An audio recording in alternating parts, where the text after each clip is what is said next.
again the cusp of when we're about to go live. All right, so we are good. The stream is going live, and I've got the two chat boxes up. All right.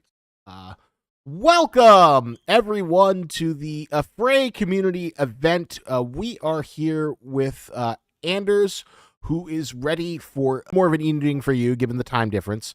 But we are going to see some oddly satisfying texturing. So for a dumb layman like me, it looked like your that model was done, but apparently it's not. What is the work you're doing? Give us an overview of what we will be seeing today.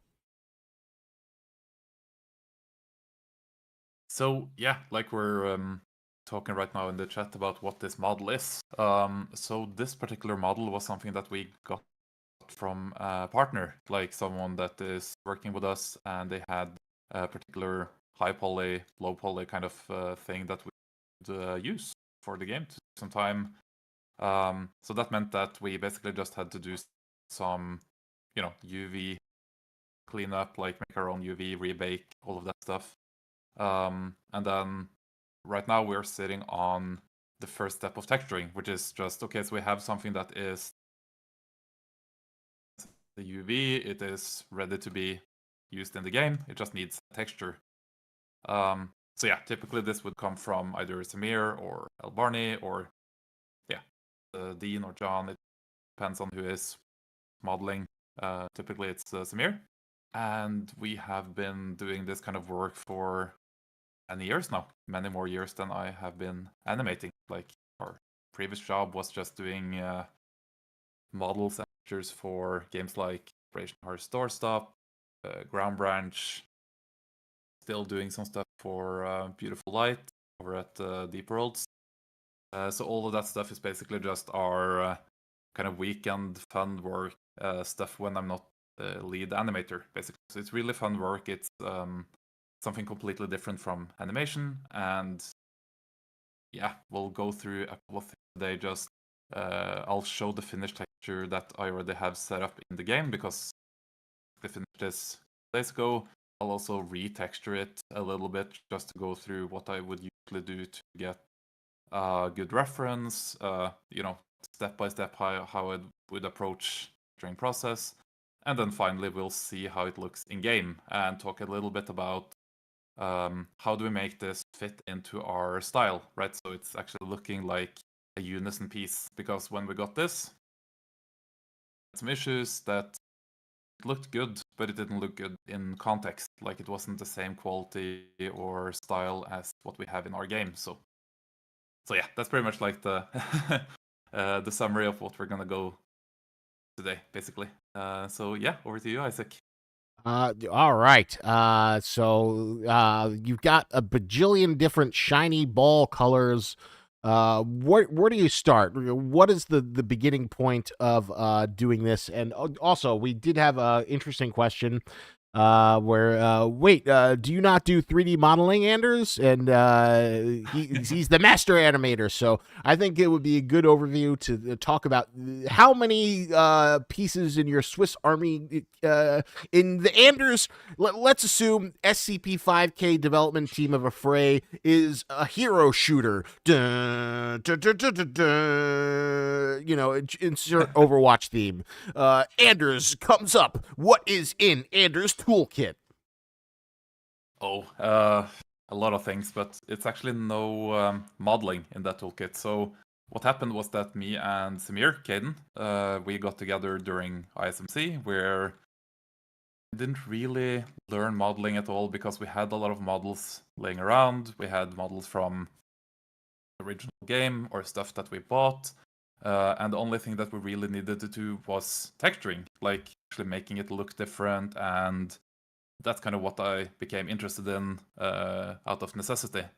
And then we had, like a year, maybe like 2 years, just doing like retextures, trying to figure out how to actually do good gun texturing in general. And then I worked with Samir. He was doing the models and texturing. I was only doing texturing, and that kind of worked. He taught me a little bit of modeling eventually, but yeah, I never really needed to do it. Like I always worked with a partner, and then I got delivered whatever I needed, and we split up the work 50-50. So that's a real nice way to just like make a kind of, instead of one guy having to sit there for like a month or 2 weeks or whatever doing the whole process, we can work in parallel. I can do texturing while Samir is doing modeling, and that way we can produce really quickly compared to other, competitors. Basically, when we're doing freelance work, we're like, yeah, we're doing work fast. We take a good chunk of money for it, but we work really fast compared to many others. So Tacit had an interesting question before you start things off. Where do you get your references when texturing? Like, I doubt you have a weapon next to you at a glance. Do you look up images online?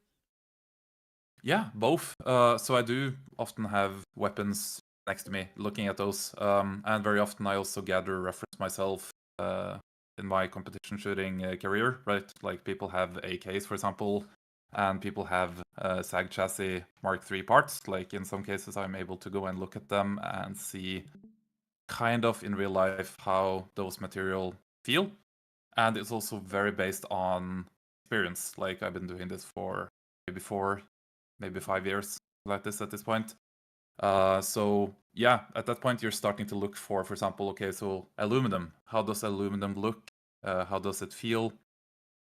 And what I mean by that is like how metallic is it? How rough is it? How does it wear down? Like what is the weathering like when you get into that? How does the dust gather in the crevices? All of that stuff, right? So yeah, I look at pictures. Like we'll in a moment start gathering reference just for fun and like go through the process, Google it basically, like the part here. And we'll also talk a little bit about how to get to a point where you can understand materials, right? So how does wood behave? How does metal behave? What kind of metal are you talking about? And so on and so forth. So there's just a bunch of unique things to this particular asset, like this SAG chassis rail for the AK, and then in general just whatever is similar enough that you can kind of learn usually what does this behave like, And that kind of gives you the basis to build your work on. So I have this vision of you like being this little gremlin going to like a scrap yard like Gollum, and it's like, oh, this is the texture of copper. This is the texture of steel. Is that accurate, or do you have a more refined process? No, it's kind of like that because when we started out, me and Samir were looking at a lot of other people's work, right? Like we looked at our favorite, of course, is the stuff in Escape from Tarkov. They have amazing weapon artists on that team, and we just looked at, okay, so how do they approach doing gun textures? Some cases are just looking at realistic things, like you go to a junkyard, like you said, and you just look at copper or whatever, and you try to understand. In other cases, it's more just about basically looking at, for example, photo scanned assets, which is the process of just taking a bunch of pictures of the real thing, getting it into a 3D environment. And by doing that, you learn, okay, so how does this actually behave or is supposed to behave in a 3D world? In some cases, that's very, very useful. Clothing, for example, it's like you can get really, really good results. We'll come back to that a little bit later, how that actually works and how you kind of work with. It's realistic, but at some points you actually exaggerate what you're doing. So yeah. This is actually a very relevant question. Bobcat Power asks, "Are you going to bake this mesh onto lower poly mesh?" Yeah, it's already baked, so that's something that Samir did for me for a couple of days. He was sitting with the original mesh that we got from that partner. It was already good. It was just a little too high poly, so we needed it to be 4K texture for all of this, which is some of you guys have probably already suggested or guessed what this is. This is like for the AKS-74U, the super short. So that's something that we'll have in the game soon. We'll have the one for the 104 and 105. Technically, it would also fit 74M and 103, getting into a lot of numbers. But we're basically just gonna make a little bit of everything. So next time you guys get an AK update, it's gonna be something like the original AK parts we have now on 2 of the AKs. 2 other AKs, 104 and 105, I believe, are gonna get this new whole chassis system.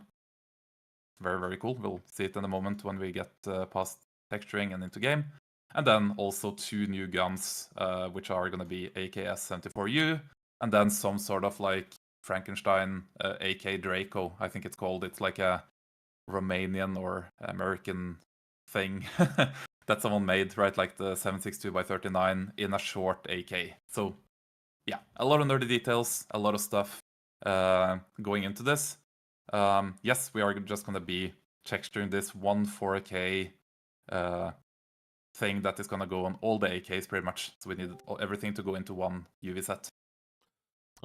Tacit asks a very interesting question. Are there any plans to add splash texture system like your hands, weapons getting covered in blood, plant goo, or other liquids?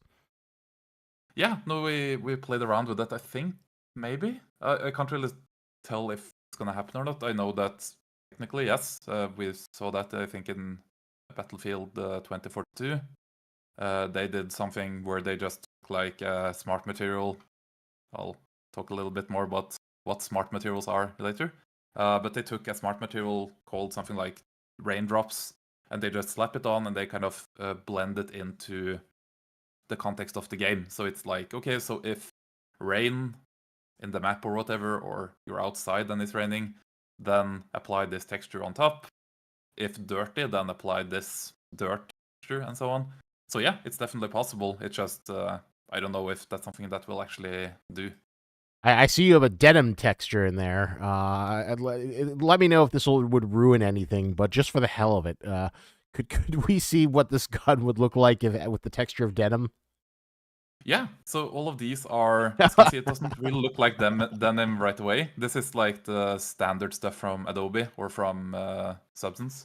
So that would just go into what we call the layers. We'll, again, come back to the details of the layers in a moment here. And it's just something that's very generic, very simple to work with. We can probably do this a little bit. Yeah, there we go. And it kind of looks like denim. Kind of, right? Not really perfect, but that's kind of how the smart materials work. And of course, we have made so many smart materials for the game and for my personal use and so on. Like when I get good at, for example, aluminum or like modern anodized aluminum, I can make one smart material that's like generally everything I need. Dust, scratches, you name it, right? All of that stuff just saved into one thing. We also have something that will probably load in a moment here, which is like the spray paint base. That's also something we'll take a look at today. It's a really cool system for just how we're gonna make the skins or part of the skins for the game, and how they're basically just gonna wear down over time or by choice the player and so on. So this is like, scratching on the edges. There's a bunch of like fingerprints when you see like the roughness on the side here. If I sharpen this a little bit, we can see it better. So you can really get into good detail and combining a lot of things in smart materials, basically. So you can slap something in like this straight into a new project to get it started, and boom, already like 70% of the way to something really good. Ooh, all right. So there's got to be more to it, where like just slapping a texture on. Is there any painting? Is there any oddly satisfying? Let's see some TikTok. Let's get some neurons activated as we see something textured up. Yeah. So what I planned today was that I would kind of go quickly through the whole process rather than like sitting here doing the hand painting. That would take a long time. Oh, okay. So what we'll do is basically just like go quickly through the process. Like we said, we already have this unwrapped and baked and everything. So this is like the model at its final stage before texturing. Then I will take a look at reference in a moment here. That is going to be basically just Googling whatever part I need, In some cases, I will go to YouTube. I will go to my personal reference collection if I have, similar parts. And for this particular part, I decided to just go with something that's very generic. Like it's a aluminum anodized modern part that is pretty much exactly what everyone else is making these days. So we can go to their homepage. We can kind of go around a bit, look at the colors, like really cool, different color that we might want to make. And we look at just in general, what is this material, right? So how metallic is this? How rough is it? Is there some sort of like imperfections on the finish? Like we can kind of see some fingerprints here, for example. That's something that we'll come back to. And then we just go through the whole process over and over, looking at pictures, getting more pictures into PureRef is the program I'm using. Very, very good just to get like a collection of images saved in one place. And yeah, you just go through over and over, maybe go to Yandex, like other engines, just to get enough reference until you're pretty much happy with what you have. And then once you're done, you save it in here and you go to Substance. So probably say that we'll need 2 more pictures maybe, just to... I'm just kind of cheating the process right now. Usually I would spend like maybe 2 hours, something like this. Dang. To just sit and look at the reference. Like, yeah, that's kind of the time it takes, because if I haven't really gotten the hang of what I'm making, like, I may be a little confused about exactly what this should look like. Then I really need to just sit down and look at all the images I can, really get a feeling for it, talk to colleagues, friends, get to a point where everything just makes sense. So just out of curiosity, in your experience, have you ever worked making like weapons that don't exist, or like sci-fi weapons? Not really, no. Actually, I've just been making my living on real things, and that's kind of what I enjoy as well. Just really getting into the details of the real thing. Do you ever have like a nightmare that like you might get hired for like a Titanfall or Doom game, and it's like, we need the psionic blaster, and it's like, there's no references for it. What do I do? No, not really a nightmare, I would say. It's like, yeah, it would be an interesting thing to do something different, I would say. And then you can always get really good at the real thing, and then kind of think, okay, so how would you do this made up thing like you would do a real thing, right? If you understand that aluminum, for example, is behaving like this, then you could actually just make something that would be kind of similar, still keep the kind of material that you already know how to make. And then, yeah, that's pretty much it. At that point, you have a good kind of grounded understanding of what you're making, and you can just, make up something. Like you said, don't really need to be exactly one-to-one with something real. Although, just out of curiosity, did you see the Microsoft presentation last weekend? I did not.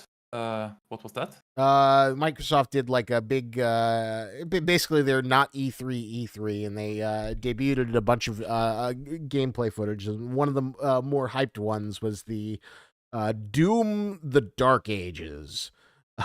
And the reason I bring it up is that there's a scene in the Doom: The Dark Ages trailer where the Doom Slayer has like this gun that's like a chain gun that like grinds skulls to like shoot chunks of demons.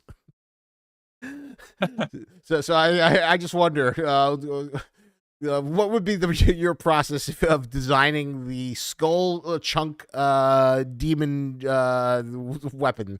Would it just be like looking at texture of skulls, or would you just go complete to crazy town? I mean, I would probably rely heavily on Kyle Fitzpatrick, right? Like having the actual concept artist do their job to a certain point. And that's actually something that we do as well when we have, for example, clothing that is dreamt up or doesn't exist, or certain combinations of things. We just look at the concept art. We talk to those concept artists about what their vision is. Like, okay, what is this material, for example? And then you kind of work from there. But you don't really make up stuff in texturing. Like at that point, you kind of have the either made up concept art or just the real thing. You already have that as reference, so you don't really need to do much changing at that point. The chat is excited about the new Doom. They're very eager about the Pacific Rim fights against giant demons, and also the Doom Slayer has like a fur coat on his back since he's like a barbarian warrior, flying into the depths of hell to just basically be super metal. Fingers crossed. Maybe Afraid will have some sort of Doom crossover, and then we can you can work on creating the SCP version of the gun that fires skulls. It would be certainly interesting. It might also be something for the more generalist texture artist, right? Because my specialization, is that word? Specialization. Yeah. There we go. Yeah, that's kind of just guns, right? Like very specifically understanding those materials. And I did texture other things in the game, like for example, at least 80% of like the stuff in the armory is all me, like the table itself, for example, or the shelves, or what, like the tools, like a bunch of stuff that was not guns, but it was also very. I did the same approach at that point. Like I really looked at, for example, WD-40 cans, right? Like stuff like that was basically like the same process, trying to really get into it. I also textured SCP-1262, so that was kind of fun, like doing something that's organic. So it's pretty much all the same process, really. It's just doing guns is something that is very, how do you say, like it's a very detailed focus of texturing. Like you can't really just make shortcuts or make up stuff when you're doing an AK. Like the SAG, for example, that would be kind of respectless to SAG, right? Like the actual company making them. Like you need to do the very, very closest to the real thing as you can. And it's kind of a pride thing at that point, just like, okay, we need to make it so darn close to the thing that you almost kind of impress the company that makes them, right? Like that's kind of the goal. Just like, oof, that looks real. That's kind of the if people say that looks real to me and Samir, we're like, oof, that's we made it that time. uh, exactly. That's when you're like, oh, I did a good job. Your heart grows 10 sizes that day. The what you called Bobcat was asking. Where was it? It was a really funny comment. When the modding support is going, I want to add a hat with furry ears to the game. You absolutely can do when the modding goes live, and I can't wait to see that furry hat. I hope it's adorable and furry. And we also have a bigger question from just Zophie on YouTube. What kind of texture system does the SCP-5K use? Because for the games I work on, it's really just a diffuse texture, a normal map, and a spec map. But I know these systems are PBR. Yeah, so what we're using, of course, is the standard Unreal metalness, roughness, ambient occlusion that you bake into a particular order. In our case, it's like AO roughness metallic, I think, ORM. So that's pretty much like the standard for Unreal. It works on 4, Unreal Engine 5, it just works on everything. And in my experience, it's pretty much the same thing when you get to a certain point with like realism and if you make something that looks like this in substance and you have a good eye for kind of what you're supposed to make or how it's supposed to look, it's actually going to look pretty similar, either way. Like it's just going to be working in everything. You can bring it into a render engine like Marmoset, or you can bring it into Unreal Engine 5.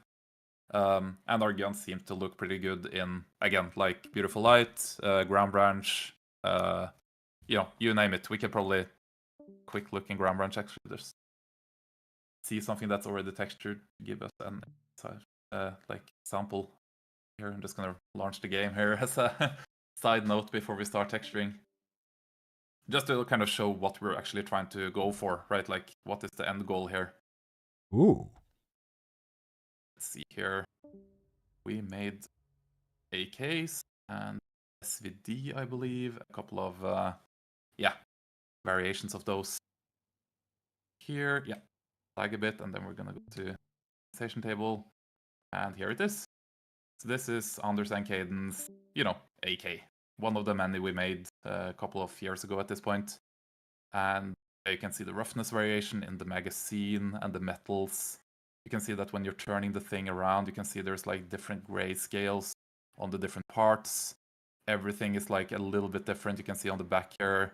I see at this point that I would probably do a little bit better work on the actual dust, because I feel it's like a little too similar. It's going perfectly across every little bit here. So that's like, the same kind of thinking that I'm doing right now. And then, yeah, it's basically just like looking at, if I go really close here, we can probably also see markings and some details. Yeah, there we go. So you can see like Classica, B33, Senditco.ru, Senditco, real markings, all of that stuff.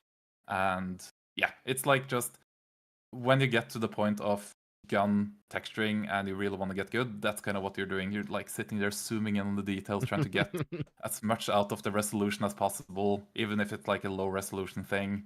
And you just try to get really, really good results with the tools that you have. So this one, for example, is just 2 years old. There's a lot of stuff I see on it now that I would probably do better at this point.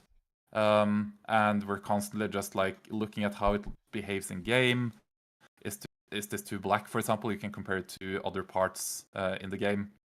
So as long as it looks unison enough and everything seems to be like behaving in the same way, and if you just discard fly and you take the gun into the game and you start going around looking at how it behaves in the light and everything, and so this is kind of what I would do as well in 5K, just like messing with the gun. We'll actually do that after we're done texturing today. We'll go into the game and look at the new AK parts and see how I would like tweak based on what I see in engine. So this is pretty much what we do. Of course, on Ground Branch, we're done. We got paid. We aren't really tweaking that anymore. So it's just interesting to go back and look at my previous work. And we are gonna start texturing. So competing with yourself, 2024 Anders versus what was that, 2022 Anders? Yeah, something like that, I think. 2022 late, I think.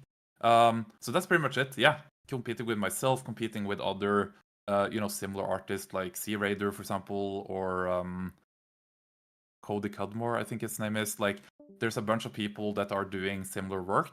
They're selling their stuff on 3D art pages like CG Trader, I think it's called. Yeah, and you can pretty much like just look at those assets and see, okay, so is it real? Does it look real enough? Is it a good quality? And if so, how do they do it, right? Going together and trying to figure out how to do this in the best way. So yeah, there's like a full community trying to get really good gun textures with as little resolution as possible, pretty much. That's kind of the goal. So first of all, we are going to look at a texture. So this texture is what we got from our partner. A good texture, like it's nothing wrong with it. You can see there's a bunch of scratches and roughness variation. Roughness variation usually just means that you're seeing that there's some rough parts that's not shiny, and other parts like the scratches that are more shiny.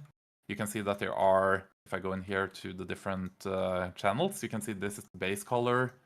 It's a nice varied base color that kind of looks 3D in a way, so you can kind of see that it's, like an asset without the normal map. That usually means that you're doing a good job at basically creating multiple layers of realism. Like the normal map itself is what makes this feel 3D. So like right now, this is without any normal map. It looks super flat and ugly. With the normal map, you all of a sudden get nice details. Again, without and with. And you also kind of want to have your base color do the same thing. Try to really get the most out of every channel. So that's pretty much it. Like, that's what we have to start with. So the first thing that I saw was that the metallic level on this is set. It's not really set correctly according to what we do in our game. In our game, we do usually almost 1 at the metallic level, which is, I'll show you here. Set up just metallic. See what metallic actually does. So this is 0 metallic. It looks fine, like it's a gray piece. All good and dandy. And then when I start to turn this up, you can see that it gets really dark.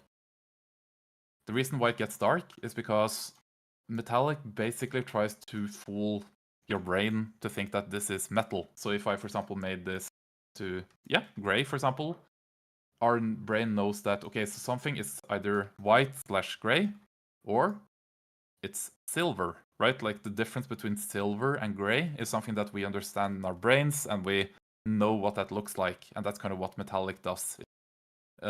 Doing some sort of fancy, like, the color changes at certain angles and so on.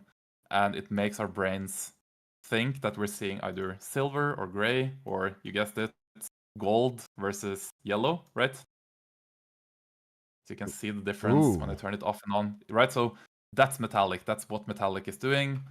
And the thing that makes me think that we should have one metallic is that I own, multiple things that are, kind of like this piece right here, anodized aluminum. Like the anodized aluminum parts I have, red dot sights or guns or whatever, handguards, all of that stuff is really dark. Like it gets almost black to the point where you can't really see the details in real life. So if I were to, for example, make this a nice, very metallic, like set to 1, and then kind of blend in a nice color so it starts to become, not so dark, maybe like here, gets to a point where it's like really metallic but still not black, like that. We can see that the difference is a much deeper tone. There's something about like this old right here, and when I turn on the fixed metallic, you can see that all of a sudden there's something going on with how deep the metal feels. Like it feels almost like it has a depth beyond like a simple color. It looks like it's more metallic, basically. More like a steel or an aluminum piece rather than something that's like plastic or rubber or something like that. Really nitpicky, difficult to do thing. And it's just like based on reference and on experience. Like this, for example, we can see that it's a little darker, but really hard to tell how metallic this is from the picture. Something that you have to see in real life, in my experience. So would you And say? then, Oh, sorry. yeah. I was just gonna say. So yeah. So is it just sort of tweaking the variables, or I guess when does it come to like painting and adding scratches, or is it just kind of like finding what the color complexion that like makes sense on the whole texture is? Yeah, so it all starts with what I'm doing right now, like understanding how metal something is and really getting that to a point where it looks correct. And then I would typically go in and try to remove, for example, the roughness already there, just to see if I can kind of understand how rough this should be. Okay, so that's very... it doesn't look like the reference anymore. This looks very dull, almost like clothing or wool or like that. And if I bring it all the way up, now it looks very slick, very shiny. Ooh. And it doesn't quite look like the reference either, right? So now the next step would be to understand how rough is this. Maybe something like 0.4 on the roughness scale. Yeah, that is usually my go-to on aluminum, like 1 or 0.9 something on the metallic. And that should pretty much fix it. Should make it look unison and yeah, now it looks very plain, but it looks metallic and it looks kind of like the correct roughness. Now, once you have done that, it's time to actually do the, like I said, the correction of the different colors, getting like scratches, edge wear, dust, all of that stuff, details like if you want to have the milling that has been done on the top here, where a machine, cut out a piece of aluminum and you see the actual, dent from the saw blade that was doing that. Here as well, you can kind of see the scratching or the indents from the blade that was cutting. So that's pretty much what you do there. And then you can see there are some white edges going along here and here.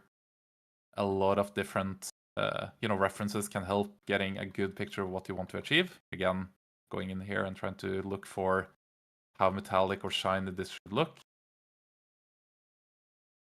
And then if we go back to our corrected mesh like that, see that, yeah, we're kind of close. It's a little bit too dark still, so we might just do it a little bit. There we go. And now it starts to look kind of like the reference. So you kind of sit there looking at different pictures, set it side by side, moving it around. You can see that there's a bunch of like height grain going on here. That's already part of the bake. If it wasn't already there, I would probably add it in the texture here. And then now we're gonna go to the next step, which is to add. I'm just going through the layers as well, just to see what we have. I think this one for doesn't really be. Yeah. Now we're getting to the point where we're adding some interesting stuff. Compare normal currently doesn't work. Interesting.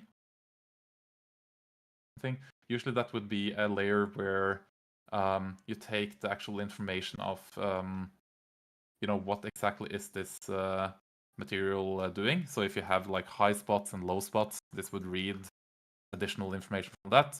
You can use that later to for example, add stuff that's only in like the grain. If you have dust, for example, gathering, that would usually go into the grain and not stay on the top. Or if you have edge scratches, that would stay on the top but not really go very far in, and all that stuff. So it's like trying to get you information that you can use later. That doesn't seem to work, which is fine for now. And then we're gonna add. So would you say it's just like a lot of trial and error in terms of like, because that seems like to be the most frustrating part is like, constantly doing things and like never quite feeling like, oh, this isn't right, or this isn't quite hitting. I guess. When do you know? When do you know the Goldilocks has found the right bed, or in this case, the right gun texture? Yeah, so that's kind of, again, up to experience and looking at reference, and just it's a very cool thing to see on ArtStation, for example, where you see there's a lot of different quality assets. Like you see stuff that looks absolutely photorealistic, and you see stuff that's like, yeah, I mean, it looks close to kind of what it's supposed to be. But you see as a human that, yeah, there's something off about this. This doesn't look quite realistic, right? And then once you start seeing that and articulating what exactly is the reason that it doesn't look realistic, that's when you become really good at texturing. Because stuff like me, for example, would be that, okay, so I see that I just added some scratches. Okay. If I turn them off again, we can see, okay, so there's some scratches going on here. First of all, I would say that, yeah, there's maybe a little too much scratches going across surfaces that wouldn't scratch like that. Like, here's a hard angle, another hard angle, third hard angle, fourth hard angle, fifth hard angle, and the scratch has apparently like followed perfectly through the whole way. Yeah, I'm not really sure if that would happen in real life. So what I probably have done here is that I first removed some of the noise. Like, see, there's a bunch of like gray kind of, if I just go to the layer here, we can see that there's like a gray background. I isolate that out, so I just get the scratches and the micro like pixels going on here. Again, you can see in the reference that there are micro pixels on the reference as well, so that's kind of what I went for. If I go back to my material right here, there we go. We can see that, yeah, it kind of looks similar, but it's a little bit too much, maybe. And that's why I probably added, yeah, there's a cloud, which is just, go back in here, you can see that it's removing quite a bit of the scratches. Probably around with that to make it do it a little bit differently. Again, this is just to break up those scratches that I don't think would make sense to be across everything. So for example, this scratch right here is now broken up a little bit. It doesn't go quite as vertical. We can also rotate the whole thing just to get some different scratches to give us some nice variation. So you don't like model the scratches? Those are like just kind of like part of the texture packet you're working with? Yeah, so right now I'm starting with what I would call a fill layer. That's just to get me started on scratches where you can do, like, if you do it too similar everywhere, it's not going to look right. You need to do hand painting, like you said, later. First, you can start stuff with like layers of dust or scratches or whatever on fill layers, because it's going to look kind of correct. And if you do it subtly enough, like not too much in any particular place, it's not going to look wrong. It's just going to look like there's a bunch of small scratches going across the whole thing.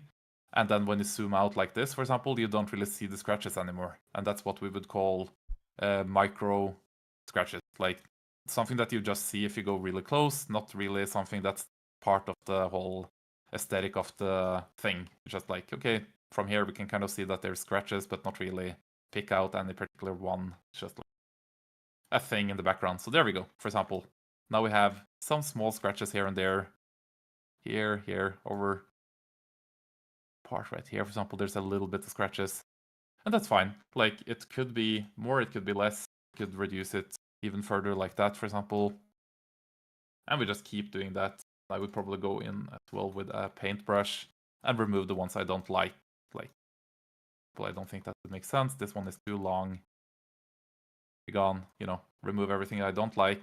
And this is still taking less time than if I were to start completely from scratch with hand painting. Like, this is just making sense from a time perspective, and also kind of getting a nice looking thing early on. Like if I look at this side by side now, yeah, it starts to look like reference here as well. Yeah, it is similar. And then I just go ahead and everywhere. Actually, just go in for layer view, so you can just see exactly what you're doing. Like the white parts are scratches, the black part is nothing, and it just makes it easier to remove stuff and doing pretty much. I guess scratches are like one of those details that kind of really separate the authentic weapons from the more bake and carry models. I guess how much time would you say you kind of like focus on scratches, considering the fact that like a lot of players don't see the full 3D model? Yeah, so the thing is that honestly, when we do guns, we think of them as hero assets, which is basically just a term for something that's right up in your face, something that really matters. All of the small nitpicking details is actually making a difference. This is obviously something you wouldn't do on a plastic barrel in the background, right? Or a cardboard box. You wouldn't sit there and like make scratches on that. That just doesn't make sense. But for something like this might actually be seen during like the inspect or something. This is, it makes a difference. So yeah, I would say I spend, be everything from like a couple of hours to 6 hours. It just depends on what kind of asset it is. Older guns tend to be more difficult because they have more wear in general, like the way that kind of modern versus old materials behave. You typically get very simple looking, very flat things on modern things like this. While on, let's say, an old AK-47, you might get really nice, color variation and rust and you name it, like all of the stuff that you might get from like 80 to 100 years of just sitting in a storage or being used in a war zone or whatever. All of that stuff just depends on what you're making. So you're obviously just trying to look at the reference again, seeing what exactly is it that I'm trying to make. Okay, so this, for example, again, is looking very flat, very black. It has some nice color variation in there. We'll come back to it in a moment. And it has scratches, which is right here, a little bit over here, a bit over here, and so on. And of course, some of these scratches I also base on my experience, like seeing stuff like this being worn in that way. So I can kind of invent where I place scratches and what would be likely to happen. And that's interesting that you could consider the guns to be hero assets and the things that like get the most love and attention. I guess in 5K, what would you consider to be not a hero asset if you had to pick? Yeah, no, everything that's like a prop in the background, right? So when you're talking about, say, a piece of cardboard or like a small laptop sitting on the desk in the background, again, the whole armory was full of non-hero assets I made where I spent, maybe a little bit more time on making a piece of duct tape or a hammer or like a screwdriver than I probably should, because I'm used to doing hero sets. So I spent, almost the same amount of time sitting there making scratches on the screwdriver, which kind of like I went into the game later and realized, well, I don't really see that. Like I don't see any of the details I put in. I don't see the funny jokes that, for example, Kyle Fitzpatrick made for our like oil bottles. For example, he made custom labels with jokes and funny things on them, and we don't see them in the game, which is like, okay, at that point, what was the point in spending time on it, right? Oh, too So yeah, bad. Any jokes worth repeating that were on those oil cans? yeah, I'm thinking I'll open that in a moment here, and we'll take a look at like what they actually said and what they're supposed to look like before they're put into the game. Yeah, I would love to see it if there's any like fun, if there's any more Beppis and Coke and Conk stuff that has been left to the wayside. Yeah, there certainly is. Like he he spent some good time on just making really fun labels. So we'll take a look at that in a moment here. But yeah, the next step now that we have our micro scratches, like bits here and there, now we're getting into the main edgeware, which is if I go into the black mask here and I turn it back off, there we go. So that's nothing. And now we have it there. Now you can see that there's some stuff starting to happening. Like these scratches here, this little area right on the top there, this long scratch up here, this edge here, and so on. All of that stuff is now hand painted. I sit here with like a pixel brush and I paint pixel by pixel, trying to make it look good. That's pretty much what you have to do, I guess. Like the first years we did this, we didn't really do much of the hand painting. And then after some time we realized, yeah, you can't really just do layers like I did with the scratches here. It just look right. You don't see it from a distance. As you can see, when I start to zoom out here, the stuff that you actually notice is like this scratch right here. And if I turn that off, yeah, it's like there was no scratches to begin with. So just by nature, the micro scratches don't really show up at all. Stuff that you paint by hand does show up quite a bit. So that's kind of what you want to do. Do you ever put in like a scratch, like a little heart sign, or like, you know, Bob and Andola, or like little messages, or do you think that's too immersion breaking? Yeah, no, I don't really do that. I do put, if there's a serial number on the gun, I put my fiance's birthday. So it's like 160193. And that's pretty Oh, much also like the signature of my work. So if I see my, my work in some other game or whatever, it's like, yeah, it's always going to be 160193. And that's kind of oh. just, yeah, easy to remember, easy to, yeah, and she likes it, of course. And it's just a very fun way of keeping track on what you're doing, right? Like, this is my asset. I want to sign on it. I don't write Anders on it. I just write some sort of like, yeah. So there you have it. Everyone, you've got a mission. You got to go next time you're playing SCP 5K. You got to upload. Go into the firing range, look at all the guns, and if you find 16 point, what was the number again?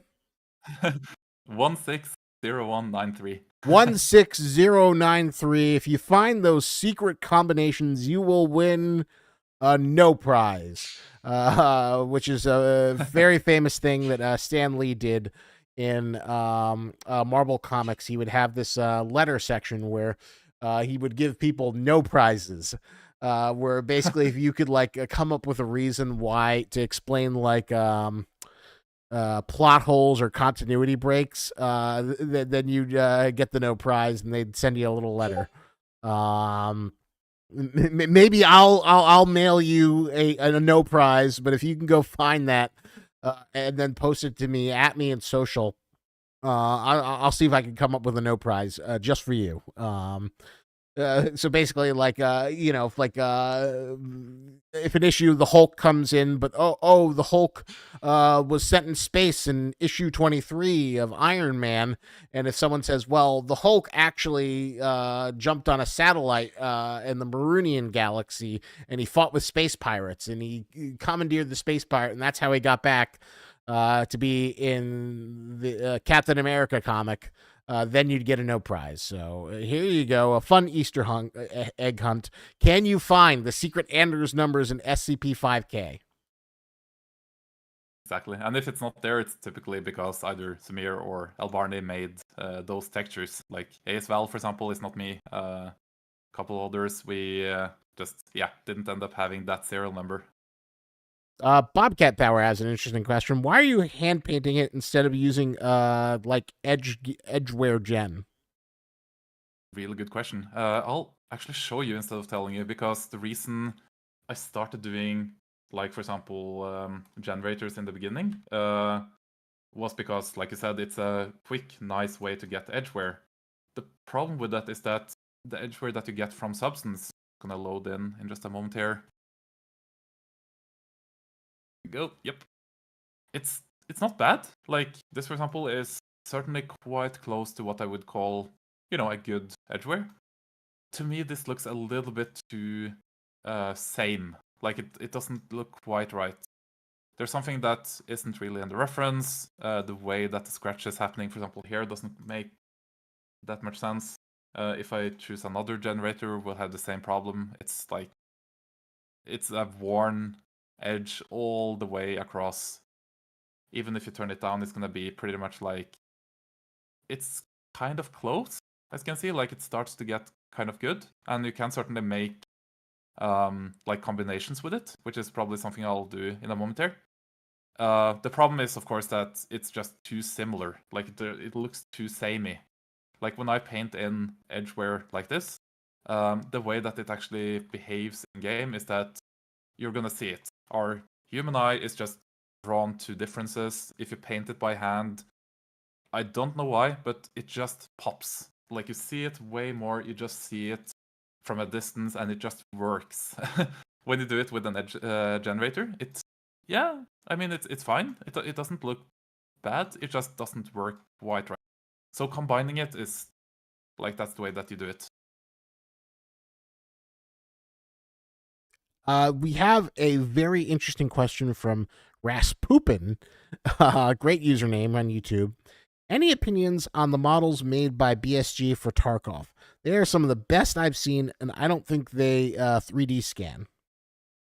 Yeah, no, they're not 3D scan. Like, we're huge fans of their work, and we use it as reference quite often. Like, when we're making AKs, for example, that's like the golden standard in terms of how they make their edgeware and so on. We're pretty similar. We haven't talked to them, but we're pretty similar that we're using similar techniques. Like, everyone is using the same program, Substance Painter. Everyone is using stencil painting, like I'm doing right now. And everyone is also using reference by either pictures or owning real firearms, combining it like I'm doing. So yeah, we're pretty much like, they're kind of one of the reasons why we got into what we're doing in the first place, and we're always trying to aim for that quality, like trying to get to that point where you could put both side by side in Marmoset, for example, which is something that we do. If we get our hands on ported models, for example, and we just use that for like, okay, are we close to it, right?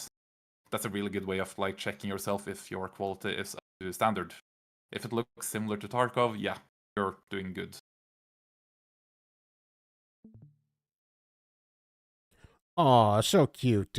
Birdie is telling us that he goes to a summer house where he's got his horses and chickens, and he's showing pictures of ducks.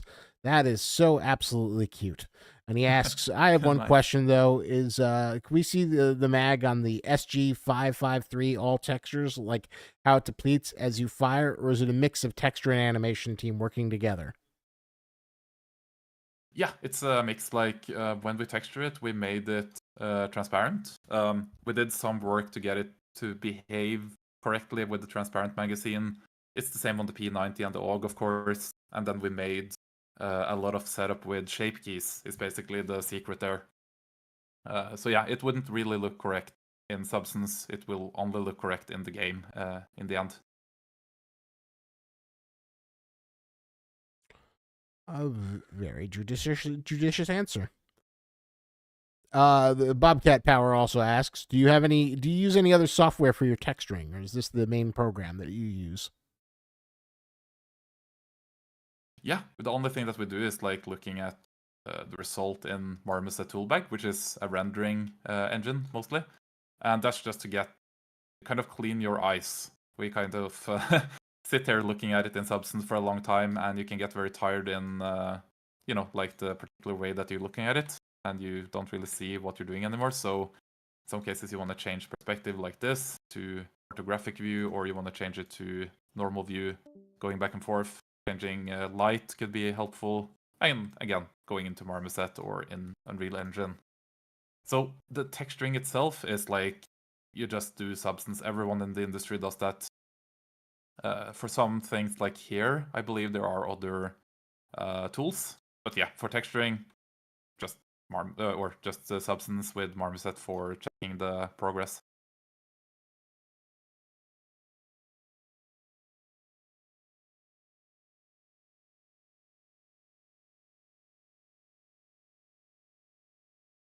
And once you're done, how difficult is it to move this model and get it running in the game?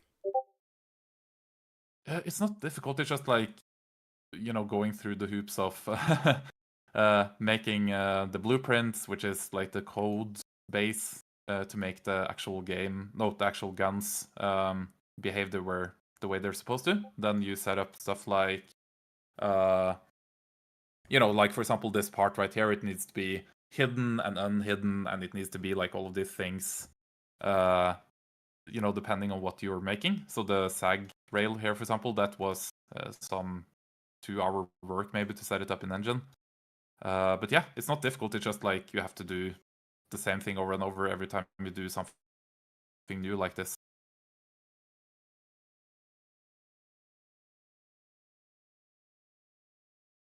Also, good question from Bobcat there. Yes, he is asking if I use Photoshop for doing logos and markings and stuff like that. Yes, I absolutely do. Anything that is like a 2D print, or even like the scratches I'm doing right now could be not be hand painted, but using like a stencil, as we call it, or like scratches. For example, I have a full library of these.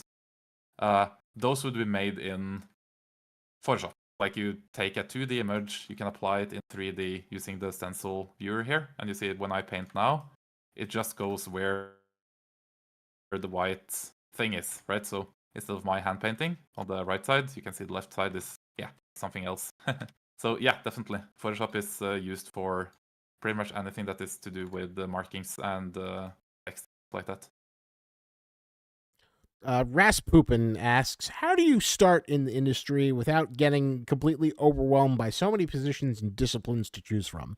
That is like the thing that I think is very intimidating about going into the game industry, is that there are so many different disciplines that require so many different programs that it seems like impossible to like pick a field and learn it to a degree where it feels like it'll be useful in the next 5 years, just because game development changes so rapidly. Yeah. No, honestly, my answer to that would be do what you like, which means typically that you just start, for example, looking at, whatever in a game is interesting to you. Is it like you're drawn to animations? Is it like you're drawn to a good map? Map design is a whole thing that you can get into. Whatever it is, you will kind of feel like you need to do it. Like there's this kind of craving to see what other people are doing, and then you think, okay, maybe I can do that myself. Maybe I can get even better results if I do it the way that's been done before, and then kind of expand upon it. It's really about just getting to the point where it's all interesting to you. Don't really, mind not getting paid, of course. Like, it took me at least 2-3 years before I started actually getting or doing this as my day job. And before that, it was basically, because I played Insurgency Sandstorm. Me and a bunch of friends were like, okay, maybe we can make a tan skin, because we're sick of the skins that in the game. We want to make our own skins. And let's see how we do that. And yeah, that's pretty much like how it started. And then I studied the work of Stefan Engdahl, which is the guy who's making guns for example, Hell Let Loose. Like, I bought a bunch of like smart materials that he released: steel, wood, plastic, so on.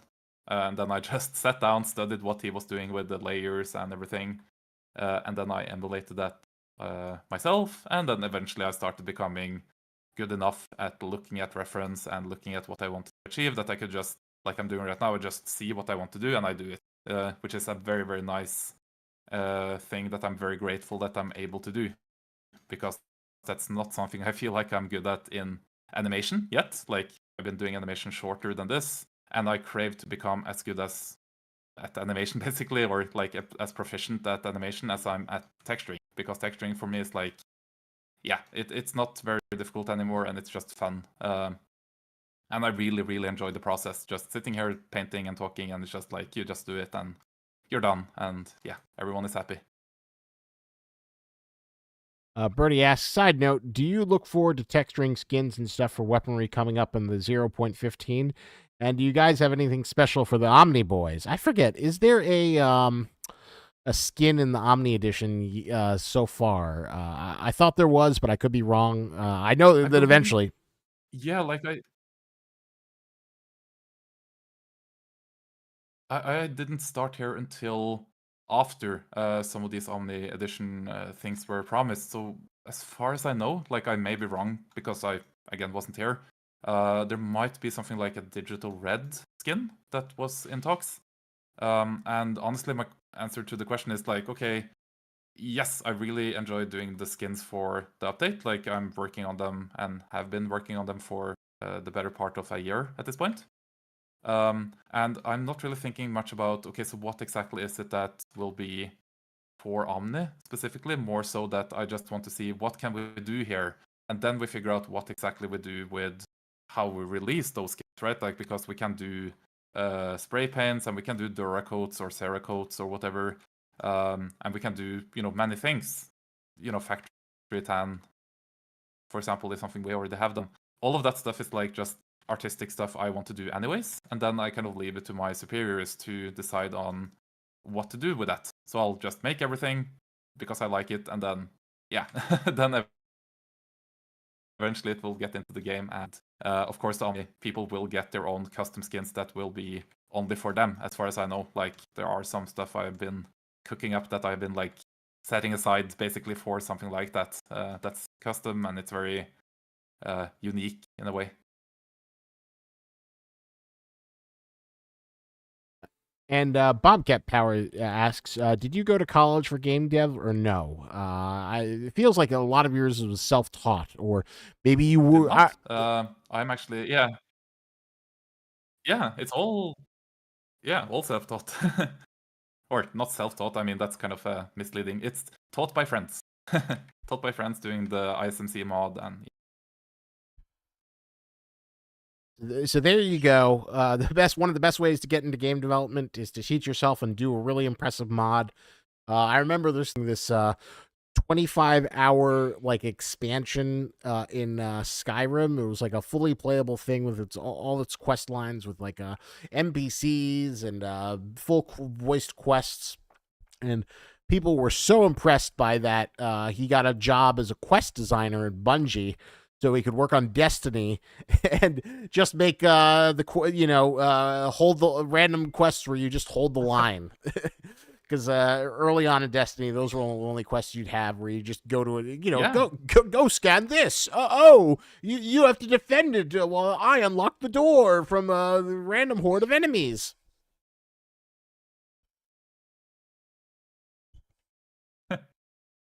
that's exactly it. I think like every time I've seen someone of my colleagues or other people getting into the industry, there's just like a handful of them actually having school.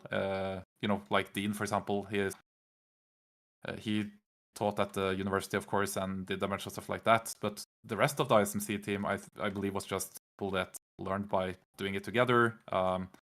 It's a lot of backwards engineering, of course. Like, just this is not something that I invented, right? Like, this is just some version of what people like Stefan Engdahl or the people over at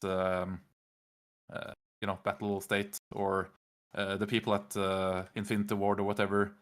All of those people have the same skill set, and they have the same kind of tools. So it's just trying to learn the same things as they do, and then at some point, then you will, get to the point of just, you don't need school technically. You just need to learn the tools, and you need to have kind of a knack for learning yourself how to do stuff. That is the most encouraging thing. But as they say in Avatar: The Last Airbender, it is a path that is loaded with bitter work.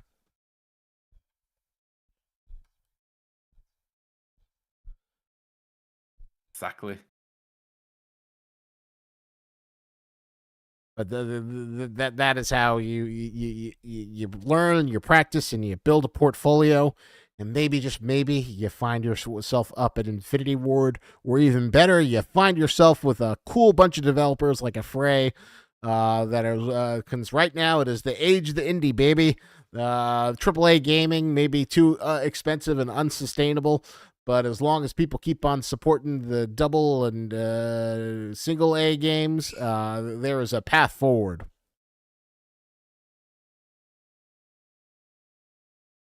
Absolutely. And of course, again, like with all the tools we have at this point, AAA, at least to me, it doesn't seem, as the artist at least, like you, it doesn't make any difference if it's AA or AAA or indie or whatever, right? Because you just use the same tools, you know the same stuff, you're limited by the same things in the engine and so on. So there's really nothing holding you back to just get AAA quality, right? Like the only reason you wouldn't get that is because you need to study more about what those studios are doing, right? And that comes down to anything in our game as well. If it doesn't look as good as some other, AAA titles, we're just thinking, okay, how can we learn the tools that we need, or how can we change stuff so it actually becomes better and becomes closer to, for example, Modern Warfare? That's kind of the thing, right? So you just try to really utilize the stuff that you have as much as possible. Really, really get into, learning the tools, thinking about what you can do even better, and so on.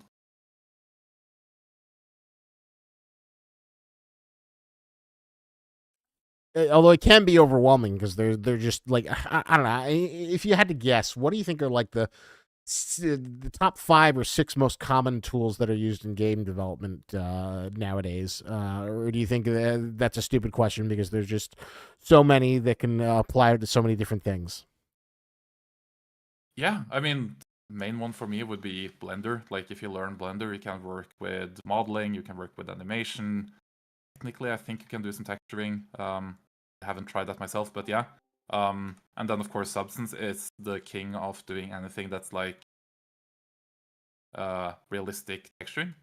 You can get very fine by if you want to do something like a 2D game or something with other tools. And then finally, I would say, I don't know, maybe like learning Unreal, or at least getting a knack for how the engine functions, or Unity, I guess. Anything that is like, okay, I understand what I'm making because I know the end result, if that makes sense, right? Like, you know how to set up a material, and you know how to check how the metallic, for example, works in the engine. All of that stuff just makes everything fall into place. It makes it less overwhelming. As I say, you just want to be thinking holistically at the same time as you're kind of digging into those tools and learning them.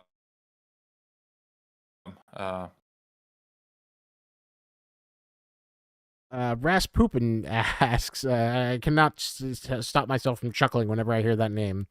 I'm a massive fan of motion capture. Do you guys utilize the technology at all? Yes, we do. Oh boy, do we do. I think on the YouTube right now, there's some videos of us at a motion capture facility.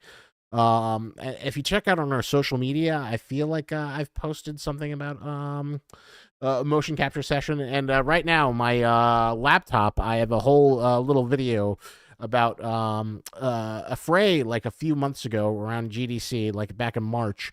A lot of the team got to meet for the first time. So Bowman, Albarni, and Trey went to this motion capture facility called the Circus Lab up in Vancouver, and they did some motion capture with one of their motion capture artists or performers. So there's actually some footage of him like doing cartwheels, doing like gun poses, falling down from rafters. Really cool stuff in the motion capture suit. I was very surprised that the Fray uses as much motion capture as it does, just because you'd think that like such a relatively small scale team in comparison to like AAA games. You'd think that like it would be off the table, but there is motion capture in the game. I would also like to add to that, like you said, Isaac, that this is that it is cheaper than completely keyframed animations for everything, especially for motion that is, just walking or turning or like simple movements that just takes a moment to record, but it takes, days upon days to animate. So that's kind of what we're using it for as well. The movements. We're just now getting into the point where we're doing monsters with mocap. Like until now, we have, the Resonator, the Crab, and 3199, 62. All of that has been keyframed. Now we're getting into the actual, juicy stuff where we have our Flesh That Hates, for example, right? Like we're actually doing mocap for that, or we're gonna do mocap for, any other upcoming like humanoid shaped creatures. Civilians might be a thing, right? Like different kinds of human motions. All of that stuff is just, it's way easier and cheaper to, if you get a good studio working, with like the capture and the cleanup and all that, you can really crank those out really quickly. Very, very cool. Motion capture is always like a cool thing. It was like originally mocked, but now it's kind of seems to become like the next frontier. People have argued that like, there should be a category in the Oscars for best motion capture performance. And those 8 movies, if you've ever seen them, are always a good case for that. Especially Andy Serkis's Caesar, the great chimpanzee liberator.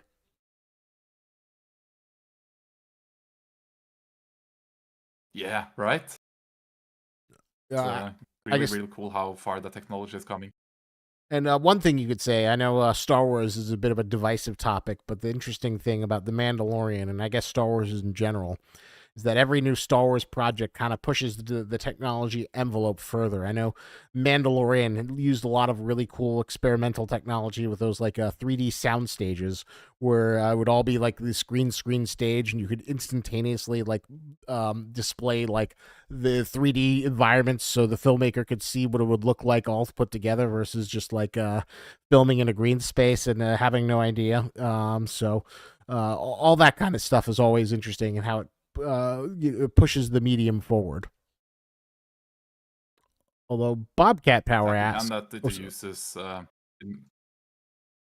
Yeah, no, I was just saying that it's actually using also Unreal Engine, right? Like you're actually just bridging the gap between games and show at that point, or movies, right? oh Like you yeah, have the true. same thing, I and you can forgot use about it for that. both. Yeah, Yeah. the fact that it was all Unreal Engine. That was another really astute point. That's what they used. Like this game technology is just like crossing over into the filmmaking world, allowing a more ambitious genre of sci-fi and fantasy films to be realized. Bobcat Power asks, Anders, do you think Adobe 3D Modeler will become a common software in the industry? What is Adobe 3D Modeler? I always thought Adobe is like the, the Premiere, the After Effects, the Photoshop, Illustrator. What is 3D Modeler? I'm not super familiar. Yeah, no, let's hear from Bobcat here because that's kind of my answer as well. Like, I don't really know that program, and I think that also kind of answers the question where I haven't seen anyone use it yet. There was another program, I don't remember the name, that was also kind of, it seems that it could potentially become something people start to use. And yeah, maybe it depends like on what kind of features we'll see coming from it, and if it fills out, the gaps that, for example, Blender has, or Fusion 360 is a really good program because it's very, very good at manufacturing stuff. If you're making a gun, you basically have the same CAD model, as they call it, as the people that actually make the real firearm. In some cases, like you just have a model that you kind of use for 3D printing or for cutting stuff out with like a plasma cutter or whatever.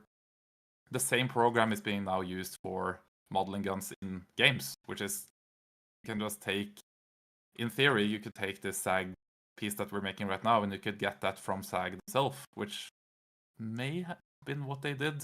I'm not really sure exactly how they made this model, but it very well may have been that they actually got the actual CAD model from the manufacturer, and then you can just work in the same program. So yeah, it's like you just need to find, a program that kind of meets all the criteria and fills a gap in the thing that we don't already have. I guess Adobe 3D. I mean, Adobe has been like kind of like the industry leader in terms of creative suites for a long time. But I feel like after that new threat that they're gonna like monitor all your projects, I feel like that lost a lot of goodwill. So I hope they are smart like Unity and walk it back, because I feel like all the artists in the world do not want to have the idea that like Papa Adobe is gonna watch what they're doing. Yeah, they need to be careful. They're gonna lose their customers quickly if they mess too much about like actually, not really keeping us safe. It's kind of the main goal, I think. Just having us know that we can trust the program. That also, of course, means not changing, the programs too much, so it's hard to work with and so on.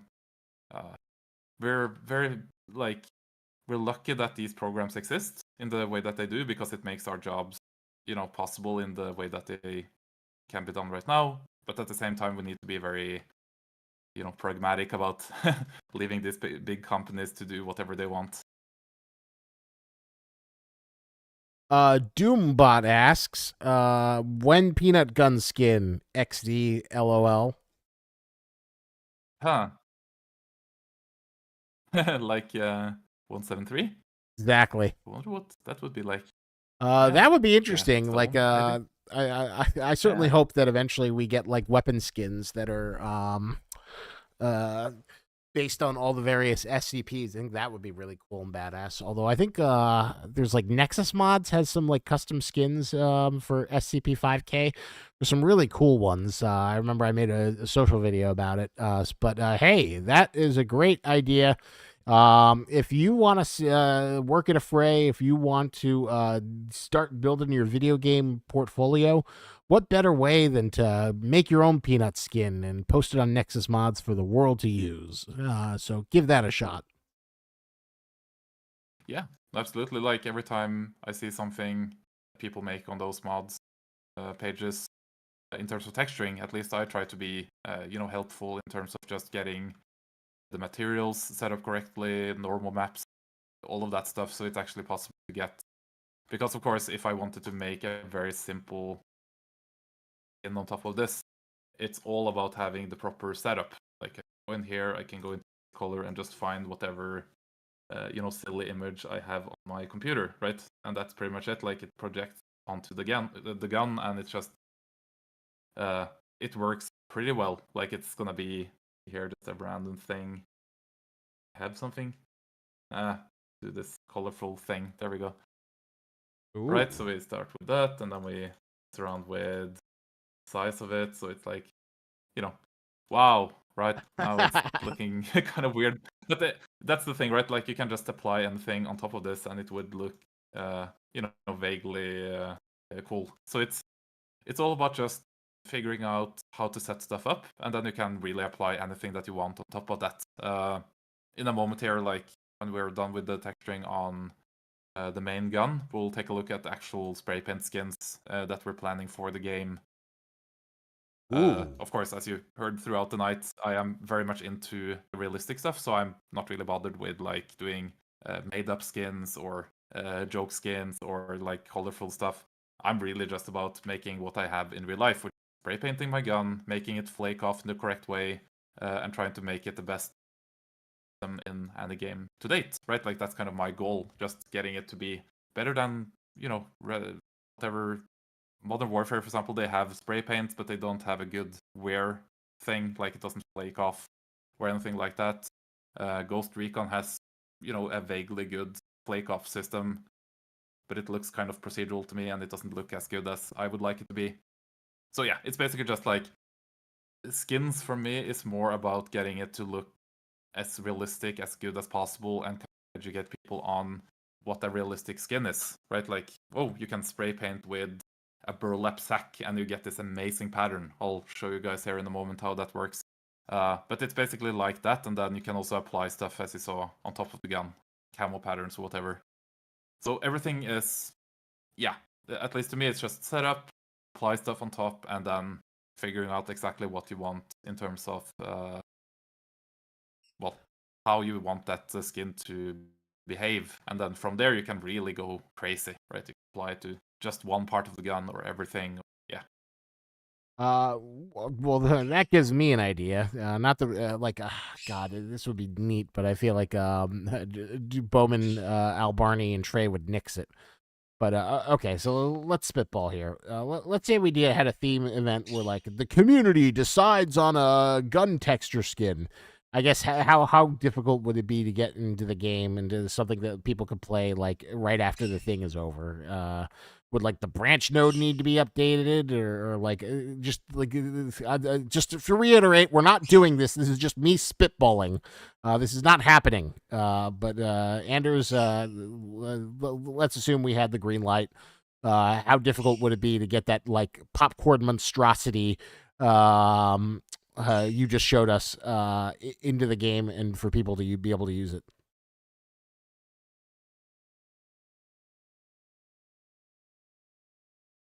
Yeah, no, I mean, it's more about actually getting it to a point where we have a system for it, right? Because right now we don't really have the system for skins in yet. Like, you guys probably saw that we have some sprint on the Martin.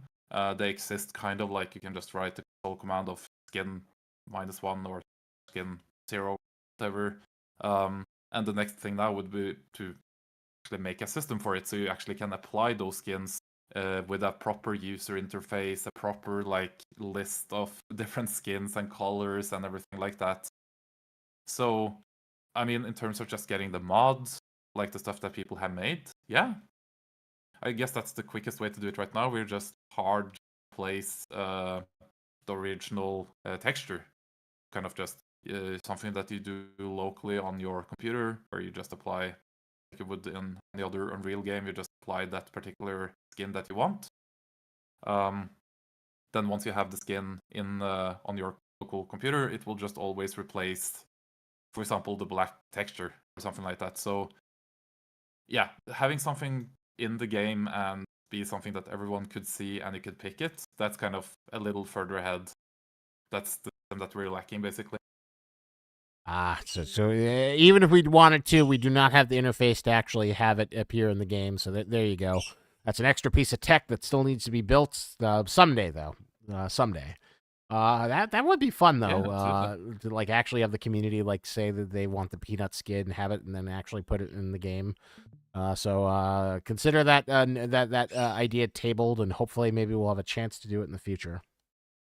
Just Zophie asks, I'm honestly surprised you didn't make a health pack, which is peanut doll that poops out peanuts in animation, and the player eats for health. That's very clever. But sounds difficult to implement. Although I do like the ingenuity of the health pack that poops out peanuts, and then they give health back.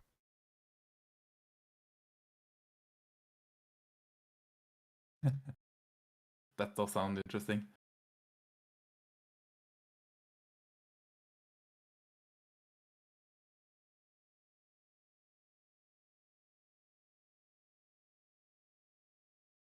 So, what part of the process are we seeing right now? Just to guide us through. Yeah, we're just finishing up the final bit of Edgeware. Oh, sorry. Yeah, you're cutting out a bit on my end here, so I'm just sometimes. Can you hear me now? Yeah, it's just sometimes it's cutting out a bit. Yeah, no, this is actually just the final piece of mixing together the surface scratches and procedural stuff we talked about, and just getting it to look the way that we want. So, going over it one last time. Yeah, pretty much everything I wanted in here. A little bit of chipping away pretty much everywhere. Yep. And then we are gonna add something that is, see here. There we go. So another level edgeware, which is actually something that we talked about earlier, which is generator edgeware. This particular one is using a combination of like painting the edgeware that is this layer right here, which you can see, like if you go up and down, you can actually see the procedural, like it looks for edges to add noise or color to. And if you set it in the right way, like apparently 0.86 is a good number. And you can add in additional things like slight bit of edgeware underneath. You start to get these really nice looking procedural edgewares on top as well. So if I remove it again, you can just see that there's something that's adding to it. It's not really safe to say what, but it's just like something that's cool, something that seems to be making it even more worn, so to speak. So that's kind of what we're doing right now. Boom, there we go. Next thing, let's see what this is. Scratch color var. Yeah, that's a cool one. That's actually very, very, very hard to see. So what this is doing is actually just adding a little bit of color in the steel, like the exposed white steel that's underneath. See, it's like darkening it a little bit. Again, a lot of this is just, you can't really see it just by looking at it, but you can definitely see it in context. The difference it makes when you have like 15 different layers doing that kind of thing, just adding in a little bit of variation or, yeah, something to make it not so similar looking, pretty much. Next layer, take a look, that is dirt in marking.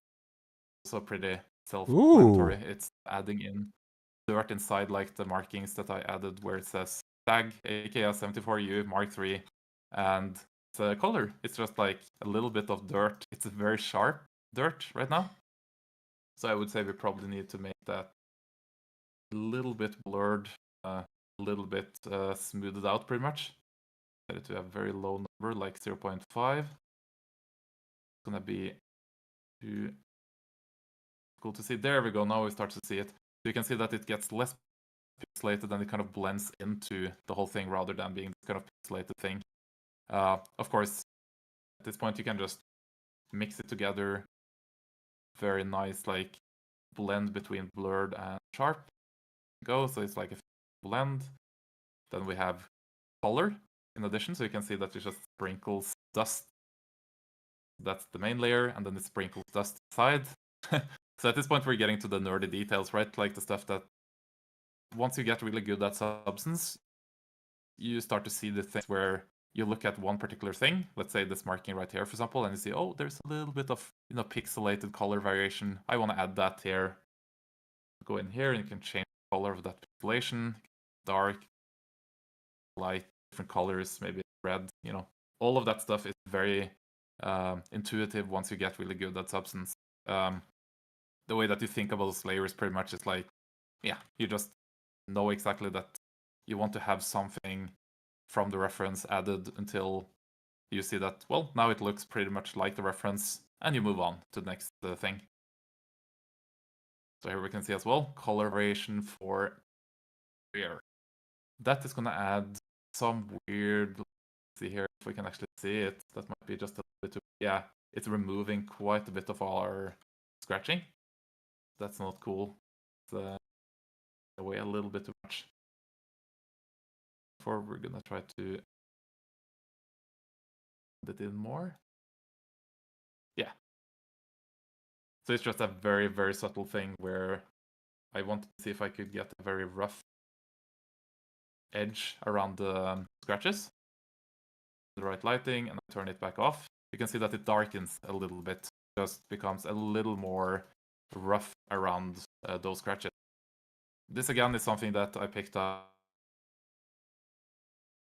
on my little magazines in life. Wear down, they get rough right around where the finish scratches off, and pretty much.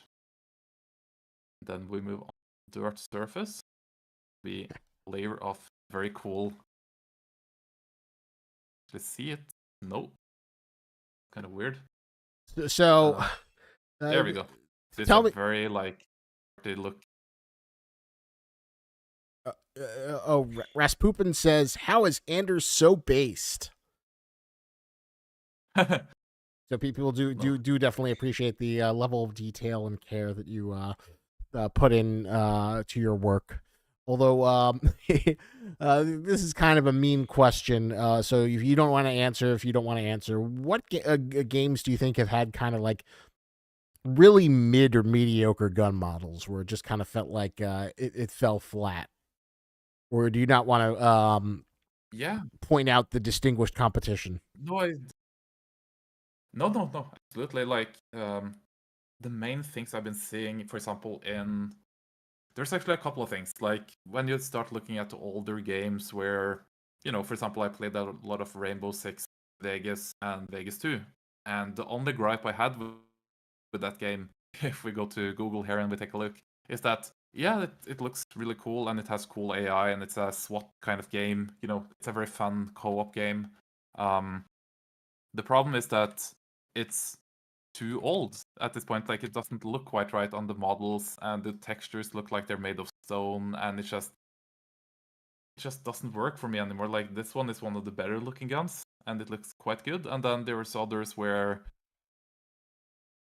yeah, they basically just don't look right. And that was also kind of the incentive I had to get into the texturing myself, because I really wanted to do something like this, but I wanted to make it better. I wanted to learn the new tools that came out and just see how far we could push this. Like, why does this look wrong to me while, for example, Escape from Tarkov looks good? Other examples might be like the guns in Fallout, maybe like the Fallout 4 guns. They look good, but they're not quite realistic per se, which is again part of their stylistic choice, but it's just something about trying to get it to look exactly right. Yeah, to me that just really appeals to me. God, I forgot that did Rainbow Six Siege have a 4-player co-op? I don't remember. I never played Siege. Like Vegas 2 for me was the last Or, one I played. or did Vegas have it? My apologies. Potentially replace it, which I think was yeah. No, absolutely. It had PvP. It had like co-op terrorist hunt game mode, very similar to what we're doing in our game. It had a very cool campaign, which you could play at least with 2 players. And it was just really good. Like you had a cover system, you had third-person, first-person, like hybrid. You had customization, you had guns, you had unlockables. This is kind of what it looked like when you played in. Look at this video here. See. Such a shame like it's fallen so much out of fashion with like there's so few games that like have like split screen co-op, because I always love that as a feature. God, yeah, right. Like this split screen on Xbox 360, that was my jam. Like that's what I played as a kid, and kind of what got me into doing games as well. Like I played Rainbow Six. Well, I tried Rainbow Six, which I can't really say I played it, but I looked at it. I was like, this is not really like, it's not realistic anymore. It's not trying to be. I don't like that. I want to play something that's more like Sandstorm. Got into that, and then made ISMC. Got into OHD, Operation Arch Doorstop, Ground Branch. Came here. Like that's pretty much the whole story. Just following every step along the way to the point where I wanted to be. Right, like I wanted to make these cool guns, and I wanted to be doing something that was meaningful to me. Yeah, all right, people are correcting me. Rainbow Six Siege. I meant Vegas, because like I when I saw that screenshot of like the 4-player, I was like, just like you, I just hit this block of nostalgia. Oh my god, I missed the 360 generation and games that like you could do like multiplayer 4-player split screen. I thought that was the best. I don't know how like I was playing video games with a friend last night, and I was like going on a rant complaining like I don't know how like Microsoft every couple of years, oh, here's the new Xbox. Oh my god, the Xbox One Series X. It is 4 simultaneous nuclear cores and a SSD and bit mapping and ray tracing. Oh my god, the Series X, it's got the nuclear SSD, the 32 gigabytes of RAM, all this other stuff, but yet they still seem like sorry, there's just too much going on in this game to like have Halo be able to play in split screen. It's just too much. Sorry. No, Just exactly. Like, I guess, like you said, it's out of fashion to have those games around, I guess, 2010 or something like that. I started to, at least personally, see a shift of the games that I liked. Those kind of tactical games, or the games that were, say, more co-op friendly and just more focused on being split screen or playing together with friends. I mean, they're still out there. They're just not that common anymore, right? Like, that's not really what people want to play in general. Like, of course, people that are here playing SCP 5K, that's probably more like me enjoying a good game with friends. But that's not really like the majority, I think, as much as we would like it to be, of course. I feel like people like it, but they always give us like technical excuses of why it's not possible.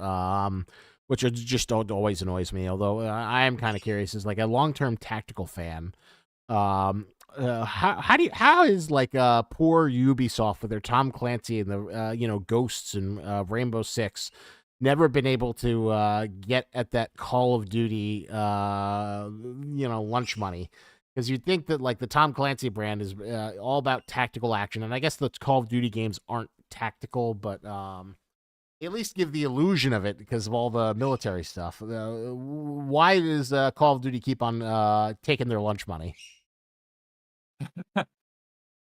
Good question. And of course, if, for example, the Rainbow Six series or the Ghost Recon series actually pivoted towards that kind of old game again, like Ram Ranch, for example, right? Isn't that one of the original Rainbow Six developers saying that, hey, I want to make those kinds of games again? Like, they really make them at Ubisoft anymore, but hey, I want to do it, so I'll make Ram Ranch. And that's kind of the whole point of that game, right? I think I think that's the thing. Like, it's not being, overly focused on by the big companies. People like us do want those games to exist, and then we just end up making them as good as we can, and then eventually, hopefully, people will pay attention to those games again and see that, hey, it's actually a lot of fun playing those games.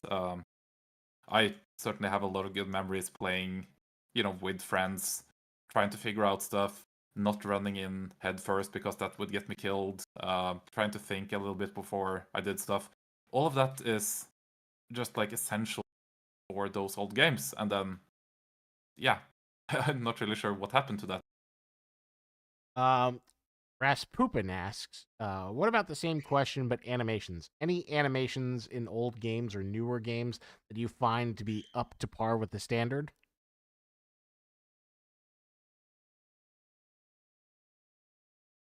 Yeah, no, absolutely. Like, again, I'm a very big fan of the animations from Modern Warfare. The latest, like, 3 games seems to have, like we talked about in the previous live stream, just they figured out something that had to do with realism, trying to emulate realism in animation. And when they did that, they also kind of shifted the whole industry's perspective on what a good animation is, including my perspective. When I got into animation, that was already, the only perspective I had. Before that, I didn't really pay attention much to if the animations were that good or not, because I didn't know the difference. And then once I got to a certain point with my animation, and I saw that, hey, this is actually something that could be even better by my definition, right? And it could be really realistic looking, and it could be exaggerated, but not so much that it's like just flying over the screen. And then, games that could be mentioned in that kind of old school thinking is like, okay, Battlefield 4, Rainbow Six, again, like the Vegas series had those kinds of animations. CS:GO, CS Source, all of those seem to have also kind of the stylistic thing. Payday has the same thing. Even so, in some cases, on the animations for my God, my brain is not functioning. Escape from Tarkov is what I'm thinking about. Yeah, because they have realistic animations, but they also have a different style from the Modern Warfare one, where it might be a little slower or it might be a little more stiff feeling. I'm not really sure exactly why it's feeling like that, but it's just doesn't feel quite the same.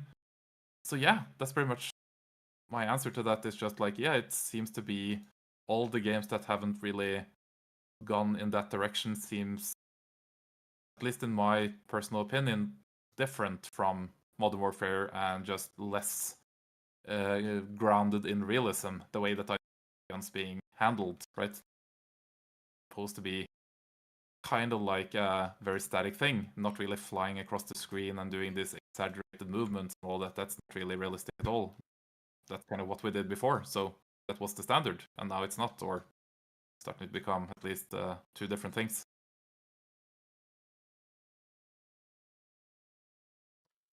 There you go. Tastes change, eras change, but the thirst for tactical action that feels deliberate and slow will always remain. It's just a question of who picks up the torch. Will it be Call of Duty?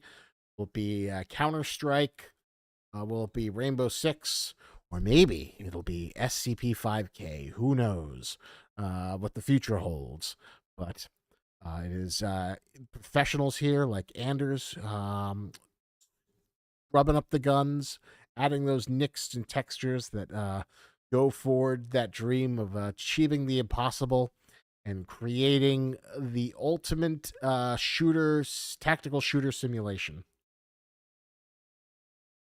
God, though, you remember America's Army? That like propaganda video game that people really like just because they could mod what it so happened to that much. game?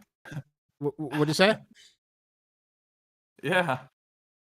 Yeah, no, exactly what happened to that. Like, I remember it being a thing, and then I think just the way, I think? Or, It was so weird because like I thought it had like a huge mod scene because people loved it because it was but then I guess like the United States Army decided that like they weren't getting enough recruits from it or something and then I think Arma 3 was like the last one they did, and I assume that like it's not being updated outside of people who do it community stuff. huh. I mean, yeah, it's like, to me at least, it makes sense to have something like the Arma platform, regardless of whatever politic back story or, yeah, right? Like, it just makes sense to have something like that, but then, at least to me, Arma seems still to be the king of, so you can mod it to whatever you like, and exactly what you need in terms of big maps, and Well, it's I do get quirky as hell, but it's, yeah, I do get a kick out of it that can't be replaced. that like Arma, when you see people mod it and they put like Star Wars mods, yeah, let's do Clone Trooper Wars. No, I don't think Arma was made by the US Army though, right? Like, that's made by the Czech company, or What? it's called Bohemian Interactive, right? Yeah. Maybe you're right. I remember, but I could be out of I remember they made some sort of like variation of Arma, like they did sell a contract.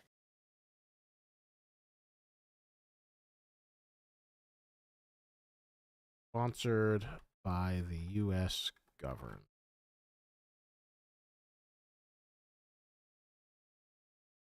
The game was financed by the U.S. government and distributed by free download. America's Army has been used to deliver virtual military experiences to participate at.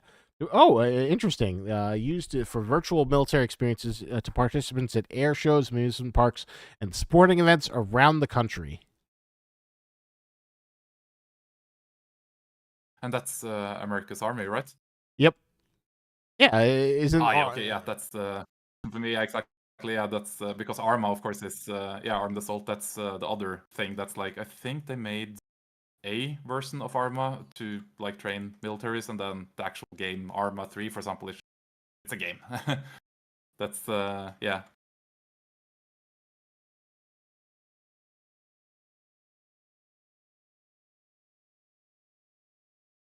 Yeah, in May 2022, official online functionality and support for the latest game in the series, America's Army Proving Grounds, was withdrawn.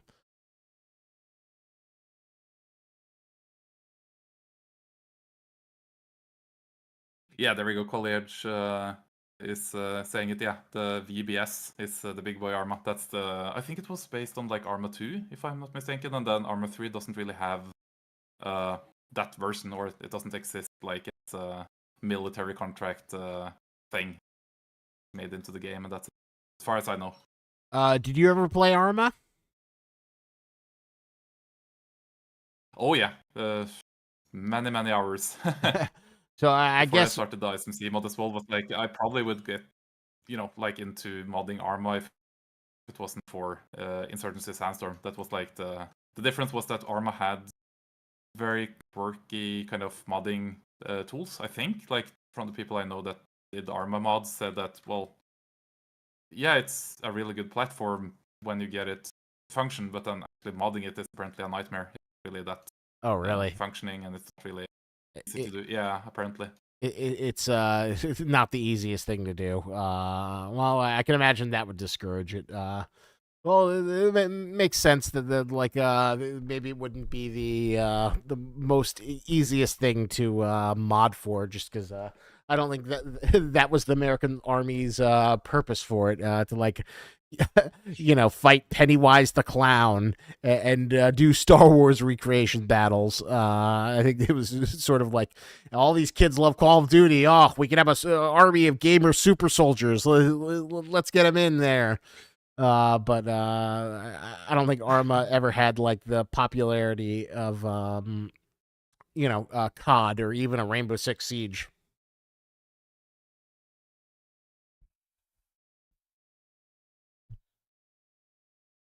Well, I'm still amazed that like Rainbow Six Siege is still going on.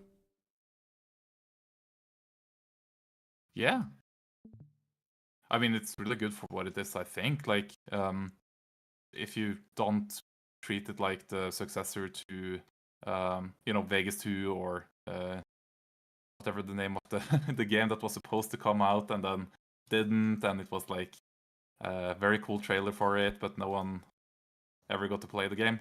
Like, that was a different game altogether, right? So you can't really treat Siege as something even remotely similar to that. It's not a tactical shooter. It's arcadey fun times, I think. Is it arcadey? I thought it was like. Correct me if I'm wrong. I could be completely wrong. I remember when Siege came out in 2016. It was supposed to be like really slow paced, not quite Overwatch. It was like a little bit before the era of the hero shooter. Even though it did kind of become a hero shooter. And then what everyone loved about it was like how like nitty gritty and like tactical like it was. And the first iteration. I guess it changed a lot over the course of the several years it's been around. Because originally it was like, oh, you could blow through walls and destructible environments. But now I guess it's a little bit more fast paced and arcadey. I think you're right, yeah. Like, that's how I remember it as well, where it was this kind of, it was promised to be this kind of new tactical shooter back in 2020, or it was, say, 4, wasn't it? 20... I thought it was 2016 was when it came out. Yeah, that's probably it, yeah, exactly. Yeah, no, I remember that being like I was very much looking forward to the successor of Vegas 2, and then, of course, I was, sadly, for the reasons as we mentioned, yeah. Still waiting for that game. Well, it did give us the Lord Tachanka, everyone's favorite meme, the guy with the helmet who has like the stationary turret and was considered to be like the worst tier character. And then there was a funny interview where they said, "Nah, we're not going to change him. We like the Lord Tachanka memes too much to actually buff this guy." I never even played Rainbow Six Siege, but I knew about the Lord Tachanka memes. Know about that. You don't know about Lord Tachanka? No. So Fortunately, I should have known. So there's this one operator, and he has like his special abilities. He puts down a stationary turret, but for whatever the balancing, I think the turret took too long to set up. It was, and he was considered to be just kind of in the meta useless. But as internet communities are bound to do, people just started memeing on it and saying like, "No, he's the best character ever. Lord Tachanka MVP. He's the coolest character I've ever seen." So he became a meme, and I thought it was just funny to hear about him. Although, by any chance, have you ever played X Defiant, Ubisoft's attempt to try and get on that Call of Duty money? Oh, no, I think I saw the animations, like reels for like all guns animations and so on. And yeah, it looks good. Seems to be a very fast-paced game, right? Is that kind of the I, I thing? I think so. It's supposed to be like kind of like a mix between hero shooter and COD gameplay. And it's like kind of like a multiverses versus game because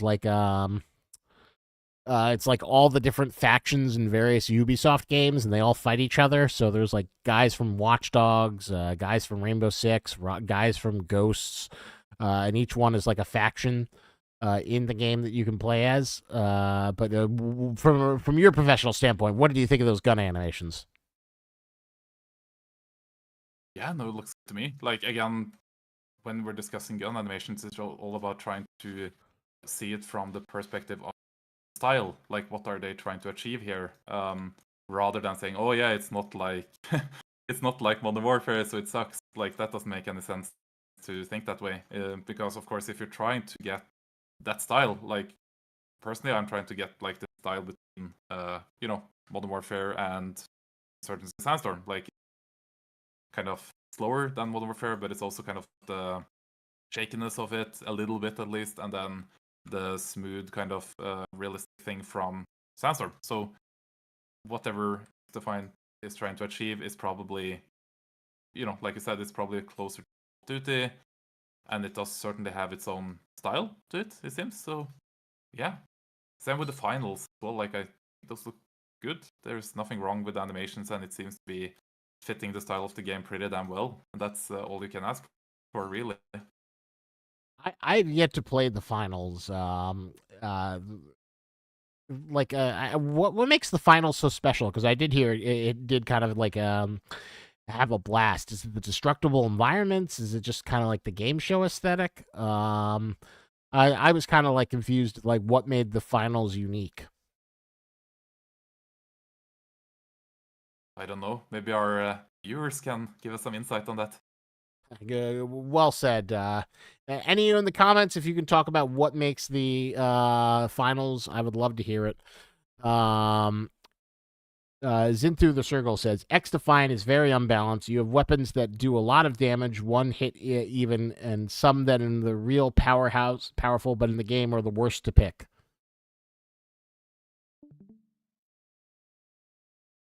Huh. Well, that always kind of like confused me. Like, how much weapon balancing Yeah, is I there need in to try the finals now. Like, yeah. um how much weapon balancing is there in a game like COD? Just because, like, to me, it feels like every weapon kills you in like 2 seconds. So it isn't so much like one weapon being significantly better than the others. It's just a matter of like what's your flavor of knocking someone down in 2 seconds.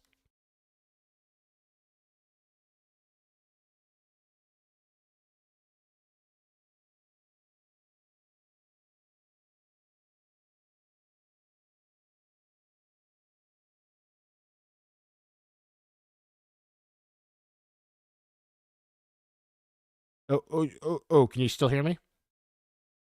Yeah, no, Uh, just looking at the answers here. I think all right. our uh, viewers are doing some good work explaining the differences there. And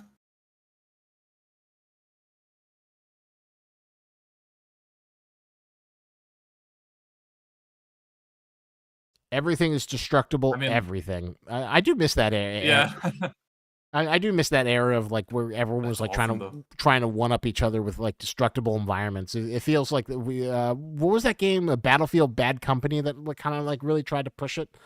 But then games just kind of stopped it. Oh yeah, The Bad Company games were a lot of fun though. I have no idea why they kind of fell out of they were favor. amazing. No, right? I mean, it's the perfect combination of like comedy and really really good gunplay. Like at least at the time, that was my jam. I really really liked that game. I remember I spent so See if many something like that comes out. hours playing like the multiplayer demo for like Battlefield Bad Company 2. And I just loved getting in a tank and like knocking over buildings. That was like to me because that's always the fantasy of just like I want a video game with fully destructible environments where I just blow holes through walls all day, and that's all I want.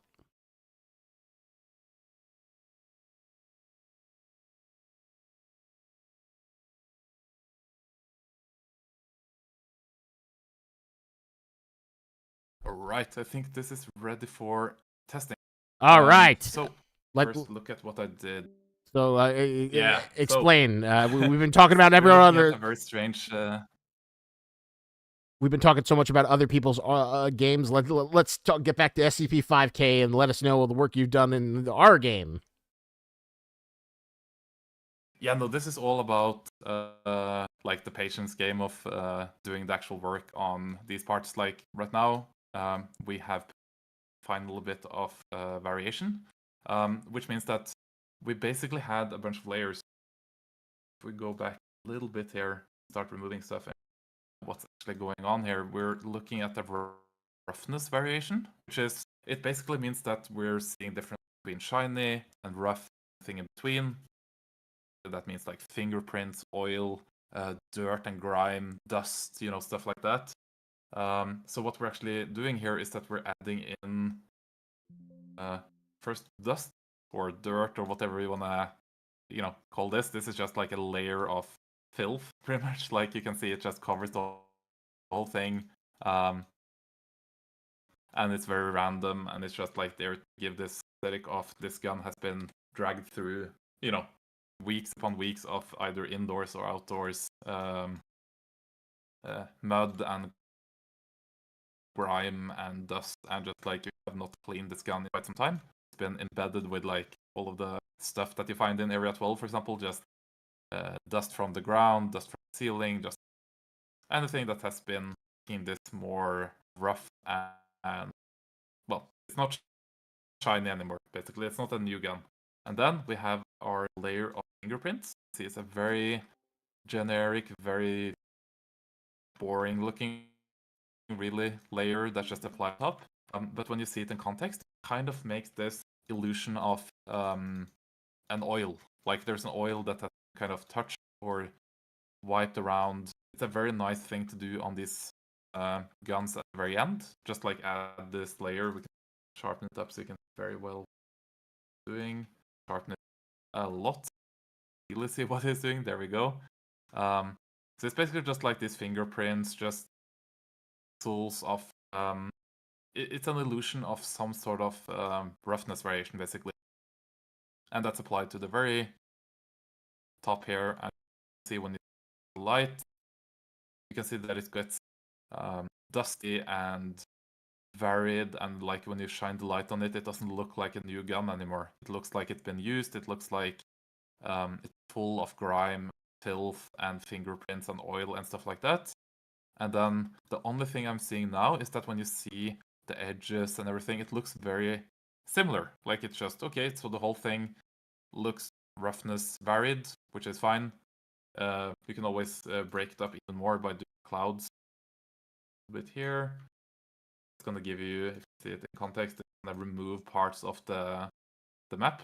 So without and then with come kind of grayed out area where it's going to be less roughness variation.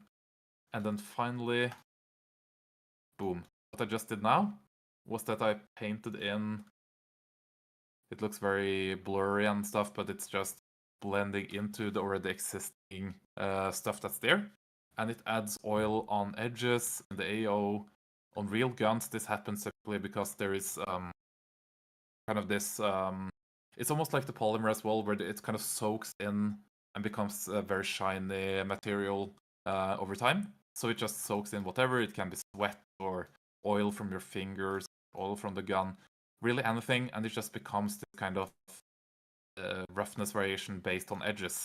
See it all across here. You can see a little bit here and there. If I turn it off again, you can see that it becomes kind of highlight the whole piece. And that is really the last thing that we needed to make it look, at least to my standard, like a good unison, worn, thing of let's call it like the escape from Tarkov filter. Like if you set it super high, it becomes very, very basically like pixelated, but you see the details much better. So, for example, it's way too much, obviously. Down to, say, 5 or something, 7. You can see that it's kind of pixelated, but it's also kind of bringing out details a little bit more. So you see without, and with. So that's also a neat trick to really bring out your details, and it works really well in game as well to really make everything pop. Then finally, we have a layer of dust crevices. Dust is really something that I apply as a layer on the very end because it just needs to be this kind of. If I turn it on here, adds this little bit of generic dust with a lot of variation on it. White or brown speckles in there, some black speckles. Just makes the whole thing look like it's been sting away, like the dust comes from above and it sits on the edge here. Not really making any sense. Do that. Rasputin had it's basically just adding dust. Sorry to go for it. Interrupt your dust overview. Rasputin had a quick question. What was the colorful purple texture put on before this texture? I think I missed it.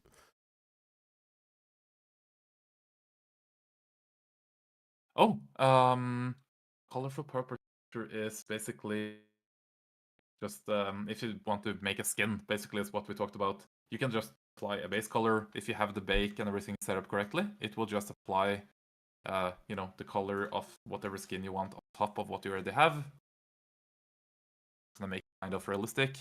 So again, put on some sort of random thing here. We can probably do the generic camo pattern that they have in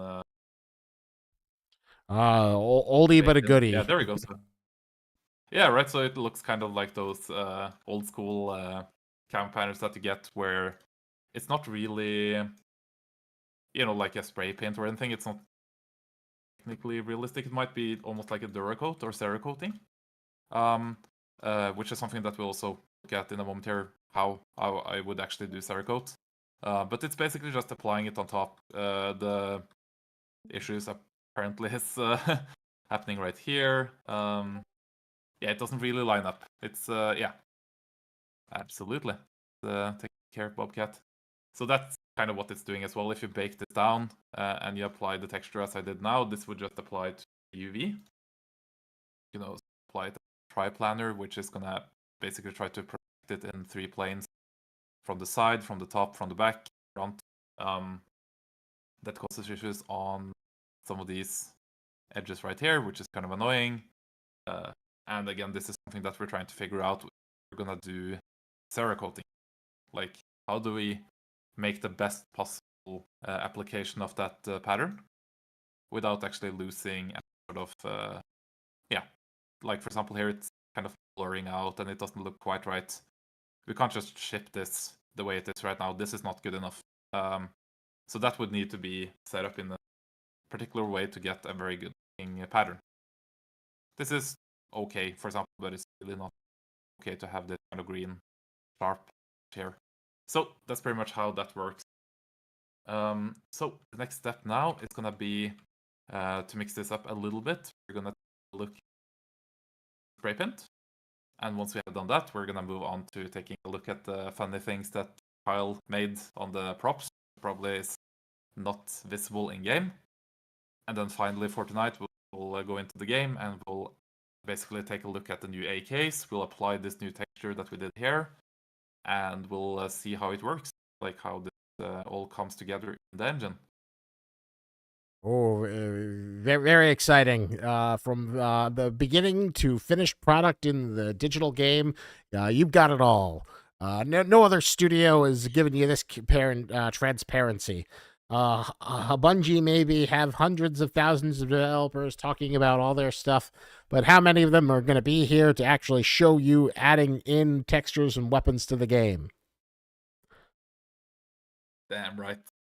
So this is basically the black variant of the gun. There's a very quick thing that we can do.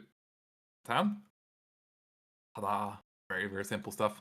So what I did here is that I took a look at the reference, which I don't really have here. I made, well, we do have it. Here we go. There is like a Cerakote from the factory that is not metallic at all. So if I set the metallic to 0, there we go, or turn it off, it's going to become, well, bronze, right, or gold, the thing that we talked about earlier.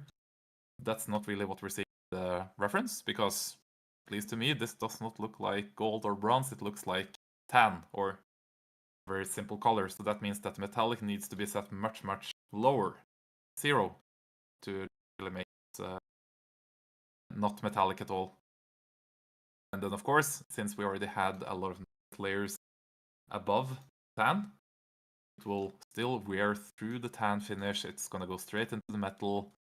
They'll get our nice filthy dirt. We can even see it better in this case, like the black edges here and like here. All of that stuff is still the same.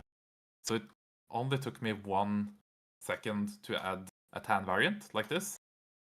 And that's also kind of why we have, a free tan for all the guns in the game, because it's really no work at all, and it's really gonna be any extra effort to the game. Like, we just add it, and that's it.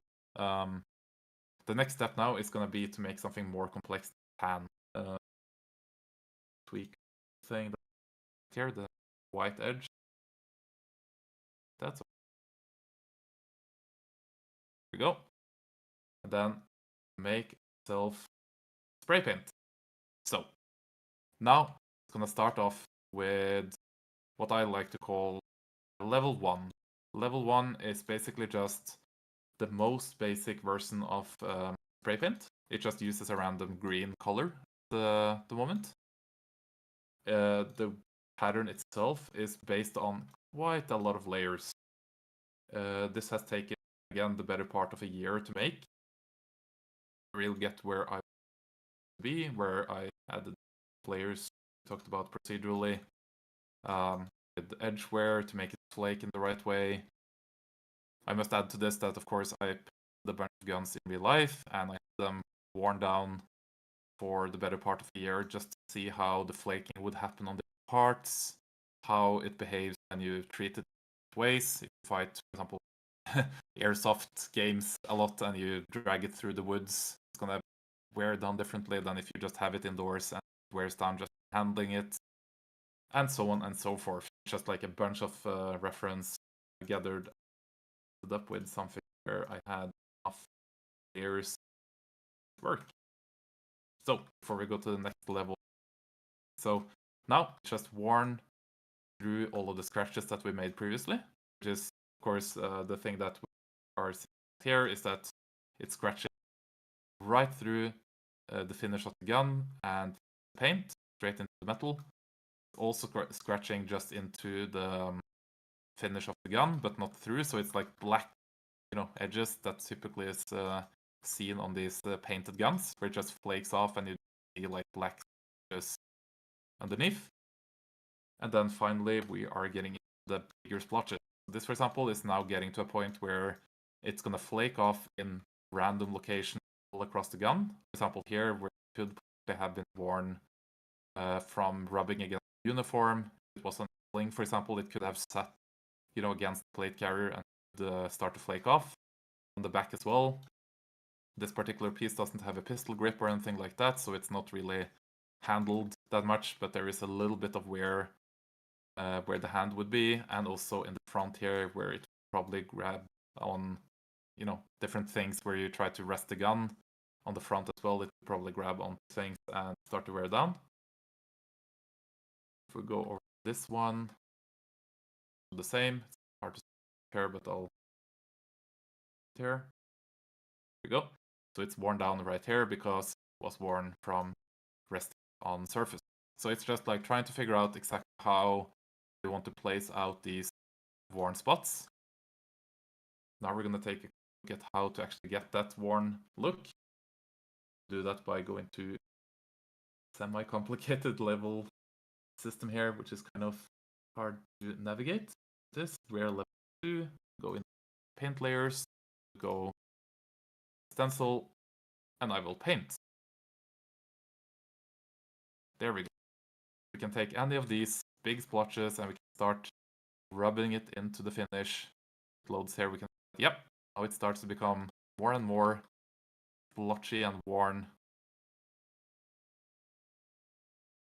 Hard scratch right into the surface right there. On the bit, do another one. Take off a little by little. I paint the areas where it starts to become these small islands, because that wouldn't be, again, from my reference collection, I saw that it would never really gather in small splotches like this. When it becomes this small, it just flakes off almost immediately. Doesn't have anything to grab onto, so it just becomes, flaky and falls off. And it really just flakes off in this way, where it starts to flake into a very specific line going randomly across. Probably correct this. Here we go. And in some cases it may become this kind of blurry transition line. It really depends on the paint, I found. Like, I tried a couple of paints, my reference, and I found that the different makers flake differently. So this one, for example, was the brand that most of the Norwegian military uses, and like friends in the home defense and stuff like that said, well, yeah, just use that. That's what everyone uses. It's gonna give you a nice, sturdy, finish. And it turned out, like, a few months, it starts to flake down like this, and you get, regardless of how well you kind of treat the gun, it really just flakes off because it doesn't really grab on that one. So it's pretty much reference gathering, trying to figure it out, and eventually something that seems good from a distance, like that. Yep. And or here, so I'll do that. And this again is like boiling hours upon hours of painting to a few minutes of ranting and painting. So this is kind of my process boiled down to the very basic state that it is now. So the paint would be kind of just scratch, scratch, scratch all across, going over this better. And we work on it until it starts to become acceptable, basically, from our perspective, which in some cases may mean that we need to sit here for a few hours, all day, depends on how long the process takes. And then once it's done, it's pretty much set in stone, and we have a nice custom scratch pattern for our gun, this particular gun. The thing, of course, is that we have to make this not only once, we have to make it for every piece of attachment, gun, grips, anything in the game that is related to the guns needs to be custom made like this. And we just started the process, so it's going to take us quite a bit of time before we're done. But that's pretty much how it's done. Like, you now, task Samir, of course, other gun guy, there and do some wear tear like this. Teach him the process and how to do this, and then eventually we'll have all our guns set up. Nice 3-level weathering mask like this, and we can see that we have 1, 2, and level 3. Because, of course, there's no paint left. All the paint is now gone. It's like just crevices, really flaked up, right? So that's kind of the thing that we're doing for the game, and it's also something that is kind of working in the game from a technical standpoint, but it's not implemented. It's not really something that has per se, but it is something that we'll certainly bring to the game. It works something like this, where you can whatever level of wear you want. Most likely, be that it wears down over time.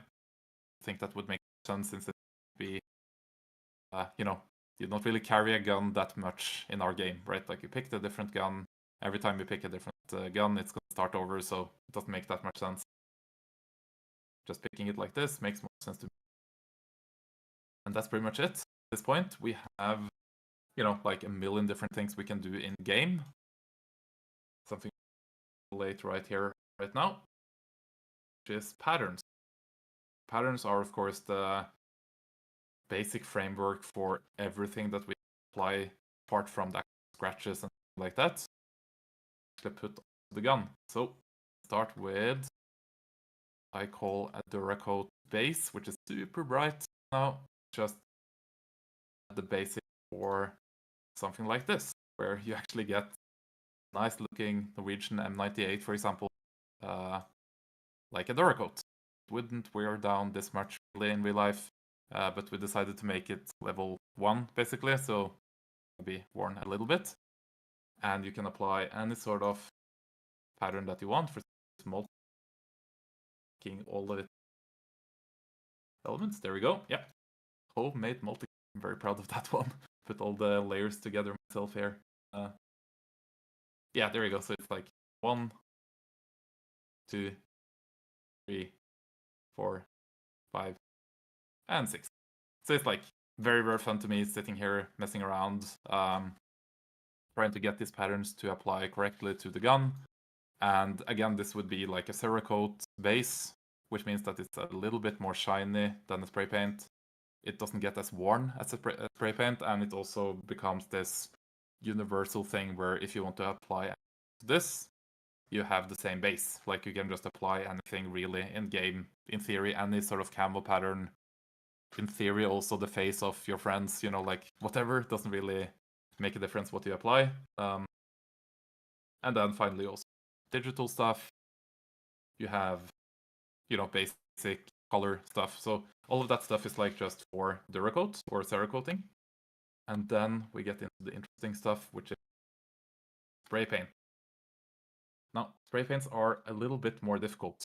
The thing that I had to do was that I had to make what we call stencils. Stencils are typically just referring to like typical scratches or dust or whatever. The thing that I actually made for our use in the game was that I sprayed a bunch of paper in real life, and I took all the typical designs that you see in military use. Grass patterns, you have netting, you have burlap sacks. People use whatever they can to really get. Can take a look at the reference collection I have for spray paint. There we go. Right, so people put, grass or ferns or whatever on their guns, and they spray, and they get this amazing looking pattern with different colors. And what has taken the better part of a year has to been basically trying to understand how can we apply this to our game in the most like building block, how can you build this yourself kind of thinking, instead of just applying it once, like you see in Call of Duty, for example. They just make one and you get this amazing looking desert spray, for example. The thing is that, well, you can't really do that over and over. You just get that one. The artist just made you one pattern and that's it. That's all you get. So in this case, for example, if we wanted to actually make this, we do have the thing that we need our collection here. If I go and search for spray patterns, see that we have a bunch of apply by fill layer. First of all, this base color that we have here, get like the tan that we see in the image, the color like that, a bit dark.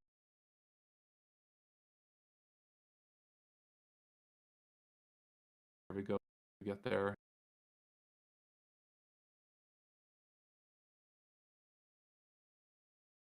Me to match that color by eye. Place the ballpark. Your internet all right over there? You cutting out a little bit. Oh, I hope so. It's like I have full bars, 5 ms. Oh, okay. And now it sounds a Is it little bit better. still But bad, or is it? Is the stream no, doing okay? now it sounds like it piped out, but it kept on for a second there. It sounded like you were cutting out a little bit. Gotcha. Oh yeah, all good. Here, there we go. So that's good enough. That's like a good starting point.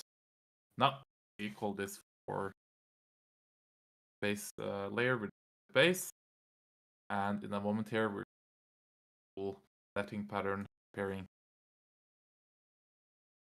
your colors. See in this image. Already we start to see something really cool happening here, which is the netting pattern that they have in that reference. Oh, here as well. There we go. Ooh. So what's really cool about this is that, in theory, this is a tiling or like tileable material that I made myself. Like I said, I spray painted a bunch of paper in real life. I applied it using like scan tools and stuff like that to scan it to the computer and get this amazing looking, very broken up. If I actually sharpen this a little bit, you'll see the details. You can see all of the paint. Yeah, there you go. You can see all the paint happening. All of the small details of what happened when I made imperfections to spray. See it like breaks up a bit and everything like that. I spent probably the better part of like 4 years trying to find something like this online. And then I just gave up and I made it. Like I couldn't take it anymore. I couldn't have, like I tried to make this pattern just like using digital tools in game or in Substance or whatever. And it just didn't look right. The only thing that looks right is to have the real thing scanned, apparently. And that's exactly what we did here. And that's how you get these amazing looking patterns. Just love it so much. And of course, you can see that it's less applied here. So that's something that you could potentially paint out, add a fill layer to kind of remove the pattern. Some places like this. Slowly bringing it back in. All of that stuff you can do. And it's all going to be very much procedural, very much easy to do in game, but it's still going to give you that kind of control of what you're doing. So if I have another layer, instead of this, try like a foliage fern. Yeah, there we go. See, those are also completely tileable. Give you a completely different pattern. Apply another layer. Say that we do like a white, very bright color. And we just this to become like a sack or something. And all of a sudden you have these very advanced patterns going across. And they just work quite well. For example. And there we go. And that's like how we are planning to do our spray paints. I'll use a lot of different tools to achieve different things. Like, for example, different patterns, like colors, like the wear levels, all of that stuff is like planned to, in some way be changed and applied in game.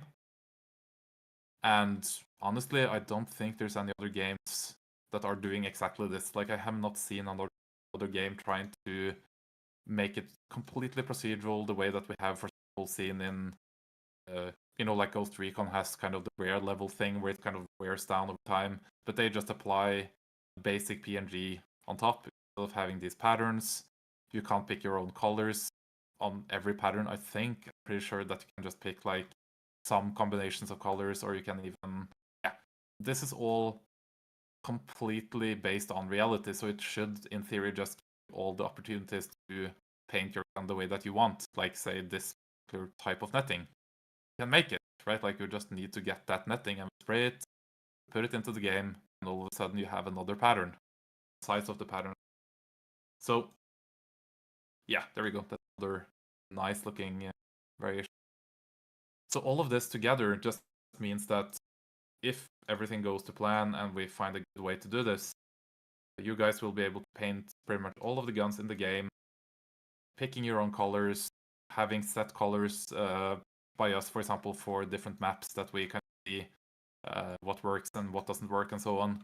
And yeah, I guess you guys can just see the potential here. Like, it just becomes sky's the limit, in terms of what you can achieve when you start messing with this kind of stuff.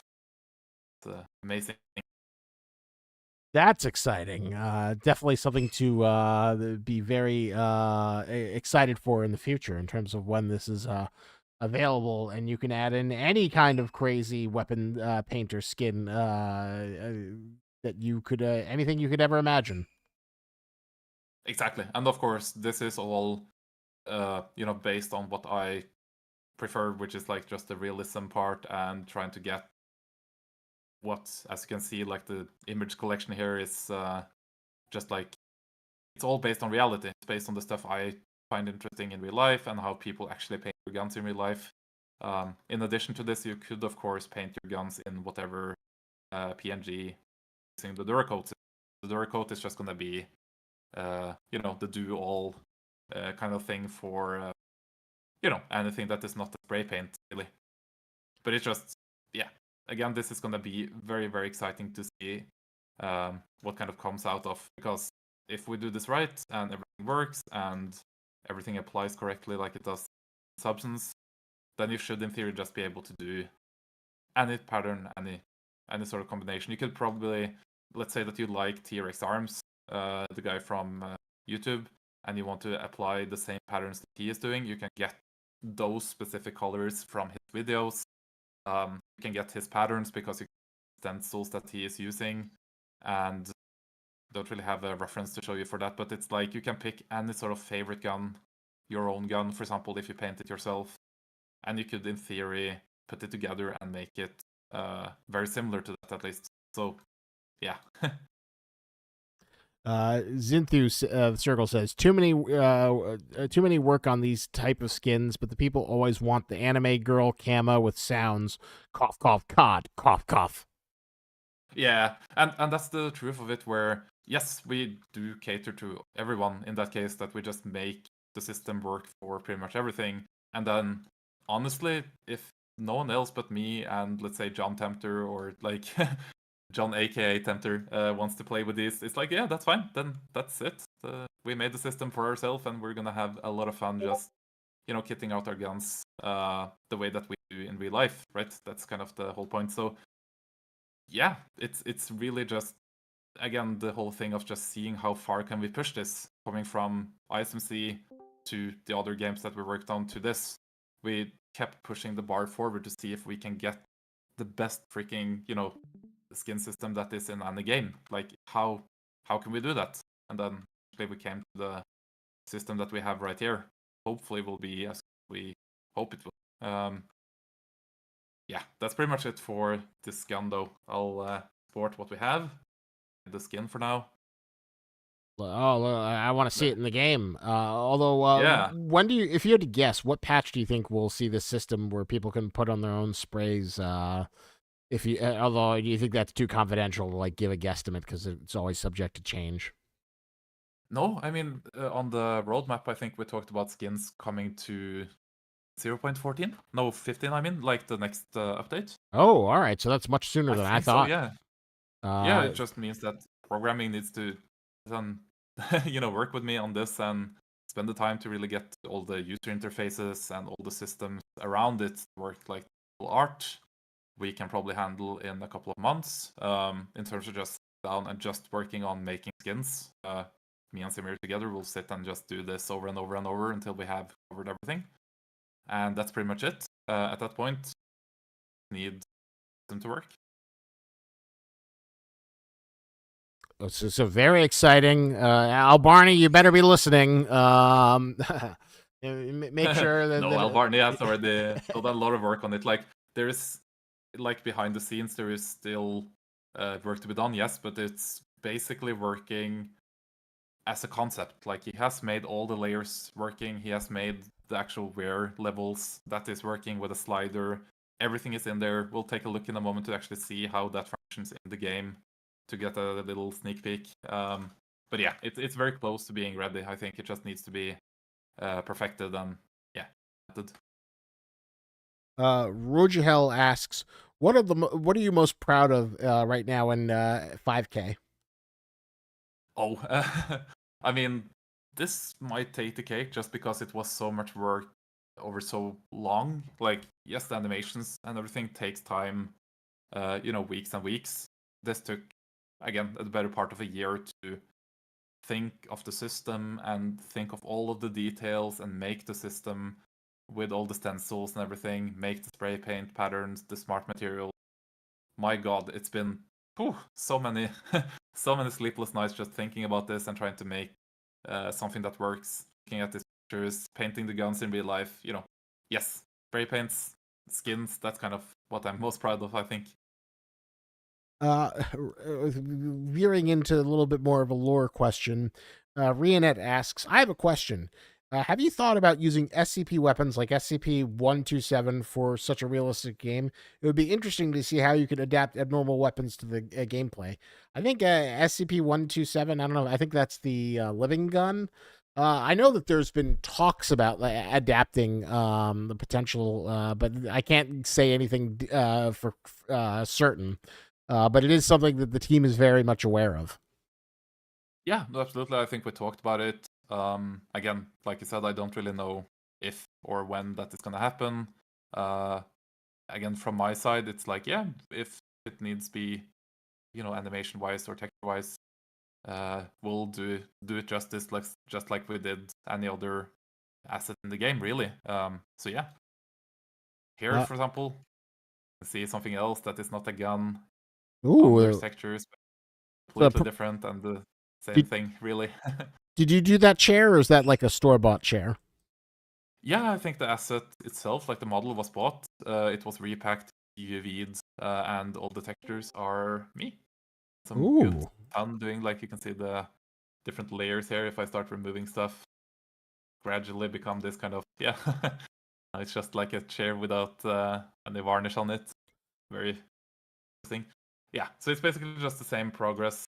Just want to jump through a couple of these assets. That's like, this is a non-hero asset, but I still spent, almost as much time as I would on a gun. Like I started painting in like hand scratched.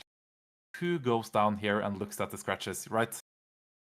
That is a really, really good looking chair, I will say. Yeah, but who saw this, right? Like, who has seen the bottom of the chair leg like that? Like, no one takes a look at that, right? It just makes no sense to spend the time on it. So that's kind of what I learned, yeah.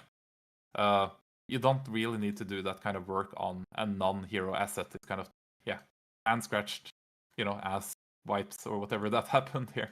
Someone had a very sharp pant, I guess. But yeah, this is a nice combination of like hand painting. Some of the stuff is actually, how do you say, like a scan, like a mega scan. So the actual wood that we see here is actually scanned. Something that we get from Quixel mega scan library. There's a bunch of very good assets that you can use for reference or apply directly. And then you just do your layers on top of that with the varnish, weathering, like the small black indents that you see there. All of that stuff. And you something like that. We'll take a look at like 3 different things, and then we'll take a look at those joke things that Kyle made. Here. Moment to load and drill press. There we go. So this is also from the armory. Again, it took like almost as much time as it took to make a gun. I looked at a bunch of these in real life and tried to figure out exactly how metallic it's supposed to be. I think I actually fucked up. I'm sorry, I messed up. My language is nice. Oh, that's all right. Don't worry. Yeah. We're not going to be kicked off of Yeah. YouTube just for like one minor curse. Yeah, no, exactly. And the metallic here, as you can see, is like very interesting blend of either it's going to be very metallic or it's going to be non-metallic, and you don't really get a good sense when you start turning it up and down. Like this, for example, it's too much metallic. Like that doesn't look quite right to me. Then you get to 0, and it becomes, I mean, it's quite close, but it's kind of bland looking maybe. Like it's a little too flat. So this is kind of where you get into the territories of, I know guns, but I don't really know drill presses that well, right? So that means that I need to sit down and figure out what exactly is this material, right? Like, is this painted metal? Is it like a, like does it shine through like a metallic thing? So on and so forth, right? Like it's just all about trying to figure out what exactly is the material that you're trying to make. Looking at pictures is one thing, trying to find it in life is another. There's a bunch of these fantastically made stickers that made by the concept art team by Kyle. And as you can see, you can't really read anything because the resolution is low. And again, that's very unfortunate, right? That means that I set it 4K, for example, which is technically unacceptable for a non-hero asset. You can't really afford to have 4K textures for stuff that's just in the background. But if you do that, then you can start seeing stuff that he actually spent time to write. So he wrote like the voltage, the current, the actual capacity of drilling, weight, everything. Kyle Fitzpatrick sat down and made this for something that you will never see, right? So that's literally kind of the thing that we have been learning together as a team. Like, he made a serial number and inventory number for this drill. Oh my Literally god. sat down and made that. And you never see it because this is not a 4K asset. Like, yeah, it looks great in 4K, but that's not really something we can have in the game. You have to lower resolution for the people with, computers that can't handle a million 4K textures, me included. Like, I don't think it's a very viable way of doing it, having just a super high res. So having said that, of course, you can see there's a bunch of like hand-painted like shavings, for example, I painted in. All of the stuff with the rust is like semi-procedural, semi-painted. So much detail going into this that I wouldn't say wasted, but I would say it's like not necessary for a non-hero asset. So finally, we'll take a look at those tools if I can find them. Those are basically like the screwdrivers. There's a hammer or two. There's like the grease that you put guns, WD-40, all of that stuff, all packed into one thing. Office supplies is one. Toolkit probably. Many assets here that, well, they're in the game, but you see them, you really pay attention to, the little bar stool in the back, or but here we go. So if we zoom in, greasier than your hair, it's a most powerful spray, a good fire starter, post-suckle taste, bitter, smells great though, maybe. Sublime, store away from adults, keep the nozzle locked, shake well before use, scale all juice. So it's very nice. Kyle spent a lot of time on this. That is a really good looking bug spray. Although I'm gonna guess right. it doesn't do much against the crabs in Area 12. No, and of course, like again, when you see this in game, the resolution is nowhere close to what we're seeing here. This bottle, for example, is probably what, 10 centimeters tall, like 4 inches or something, right? Very small. It's not really something people will pay attention to. But again, Kyle has spent time. Social gun oil is super slick, yet clings to metal parts. Swear, for neighborly shooting, resists bum off many times longer than oil. Turmeric film protects metal parts from moisture during hunting conditions. Neutralizes acid coated tracks from human hands. Storage periods of storage, and it's also super blood resistant. And it's made to kill. Say goodbye to your neighbor. This tech is blow them away. So all these great beautiful assets that will never. I guess we just have to wait for the computers of the future. Yeah, Quakers. I was Quakers once. I'm in a room, a rubber room full of ducks. Ducks make me Quaker. It's on the duct tape. It's literally on the duct tape in game, and yeah, you can't see it. Sad. Play the Sarah McLachlan "In the Arms of an Angel" music for all the lost jokes. Look at the Gaffer's tape. Oh, yeah. all these beautiful 3D assets. Yeah, made in outer space. Fabrique à Cosmos. French is terrible. No, it's absolutely great, and of course, the fact that he sat down, Kyle Fitzpatrick sat down and made, and even those were made in like 4K, and even in the highest resolution, you can't see what it says. It just shows that people in this team care about the details, and we just push to the point where now it's no longer, viable. Like, we see that we don't see the details and all that stuff, and we just need to, take some shortcuts. Here's also a picture on a specific type of gun cleaner. The real one actually had a very similar looking logo, and Kyle Fitzpatrick, of course, made one with our guy on it. Like, this is one of the guards using one of our guns, and he made a literal copy of that logo with like the green overlay and everything. I have no idea how much time he must have spent on that. It's Do you impressive to say the least. Do you Yeah. think we'll ever have like a 3D asset viewer where like people can like I don't know if you ever played the Resident Evil 4 remake where they've got like all the character models you can just kind of like view. Will we ever get something like that in 5K for people who just want to like look at all these in jokes and admire all the work that goes into these 3D assets? Yeah, I sure hope so. Absolutely. Stench. Strongly ordered. It's so good. No, it's yeah, no, definitely like all of the stuff that we see here is just down rest for game purposes, but it's certainly something we could put in the game, like you said, to be viewed by like a bigger kind of resolution 3D viewer. It would be perfect. It'd be a great Yeah. tool so these wonderful, beautiful background tools don't get forgotten. Yeah. No, absolutely. Like, there is so much stuff that either is completely forgotten, as you say, or it's just down rest to the point where you see it and yeah, they look like good assets, but they don't really, the time and effort put into it is not really worth it at that point. Like, you don't really get you're putting in back. Hero assets, the guns, characters, all of that stuff, yes, absolutely.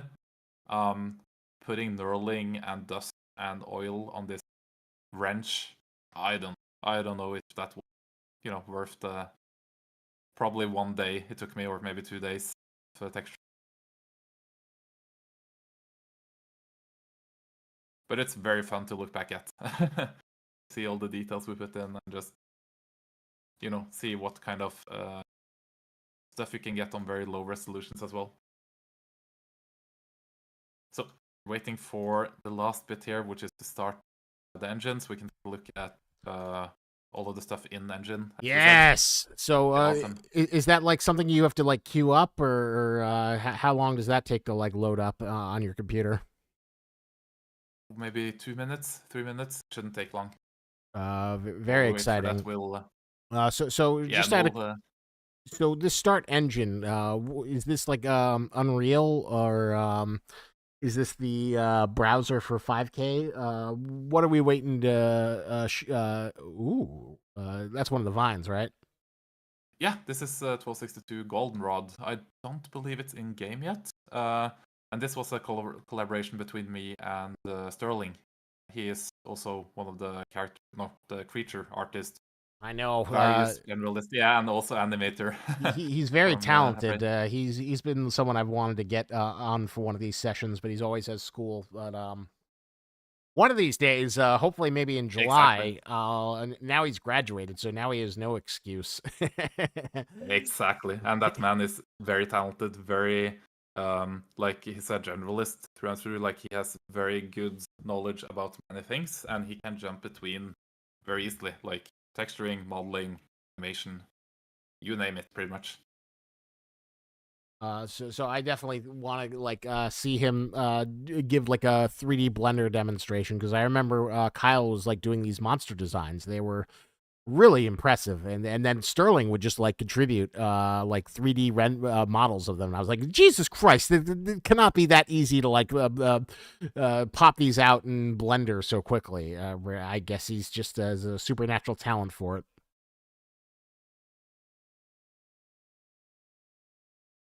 But that is a really, really cool. I do love that goldenrod, especially the fleshy interior mouth design that we're seeing.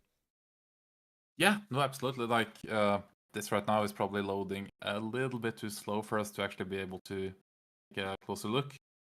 Engine is basically running in the background, so the computer is about to die. Oh But god. yeah, it's basically just the same progress or process. There we go. Look, there we go. Same process, working with different layers. There's just, different end result is all, and it's also kind of a different, like, when you're looking at stuff that is, as you said, made up, or it's like a creature that's made by, people like Kyle Fitzpatrick, you're trying to really nail down what they envisioned, right? Like you're really looking at reference as much as trying to understand what they tried to make. What is this? Is this a hard shell? A soft shell? Is it like rubbery? Is it slimy? Like all of that stuff is just, it doesn't exist. So the only way to know for certain what this is to talk to Kyle and the people in concept art, try a bunch of different things with colors. See here, this is the base color layer, the roughness layer. Just try to get enough variation for it to kind of look good. This one, of course, is lacking what we call subsurface scattering, which is typically what you have in games to make this kind of, when you shine a light through skin, you get this kind of red, or like the color of the blood underneath. That's kind of something you can do in the game, and you can get really good results by just having surface scattering on monsters like these, Resonator or the zombies, anything like that. So yeah, it all comes down to a combination of talking to concept art, doing these tricks that is beyond, so like the rendering process, really more cool engine, and just really using the tools that we have from gun texturing and applying them in a very different way to hopefully get something that looks vaguely realistic, but at the same time kind of follows style and everything that we want. So this one is, again, something that will probably come to the game soon-ish. Bigger 1262, and then it has all the same color variations and all the variation that we see here. And then the next thing, you're gonna put the gun asset you had in the game, or Yes. or are you still waiting for that to load? Yeah, no, I think it's ready. There it is. All right. Let's It is see time. it. So what we have acquired the pieces that we needed to make our proper AKS 74U, which is of course the Krinkov, as it's referred to, the short, almost like SMG variant of the AK. This uses, it's a little wrong, like there's certain parts of this that doesn't make sense, like it's missing a little metal tab here. Of course, as a gun nerd, it annoys me. But for performance reasons, we ended up just using the lower receiver from the older AK, and we kind of just kit bashed, as we call it, all the parts together, so you can see like there's some older parts, some newer parts, and we envisioned that this was done by either the people in Area 12 or by whoever is going to use it later. Like if there's a European faction, for example, they might have just kit bashed different parts of AKs together to make this. Like they had, these magazines, this lower receiver, this pistol grip laying around, and they acquired this wooden handguard, for example. So yeah. And this, of course, is texture that is really not done by me as much as it is just like tweaked a little bit. So this is, again, something that we got from our partners. It's an asset that is just changed slightly, adding that in. No, actually, this one doesn't have that serial number. This one has a real serial number from an 1984 made Tula. No, is that Tula? Yeah, it's Tula.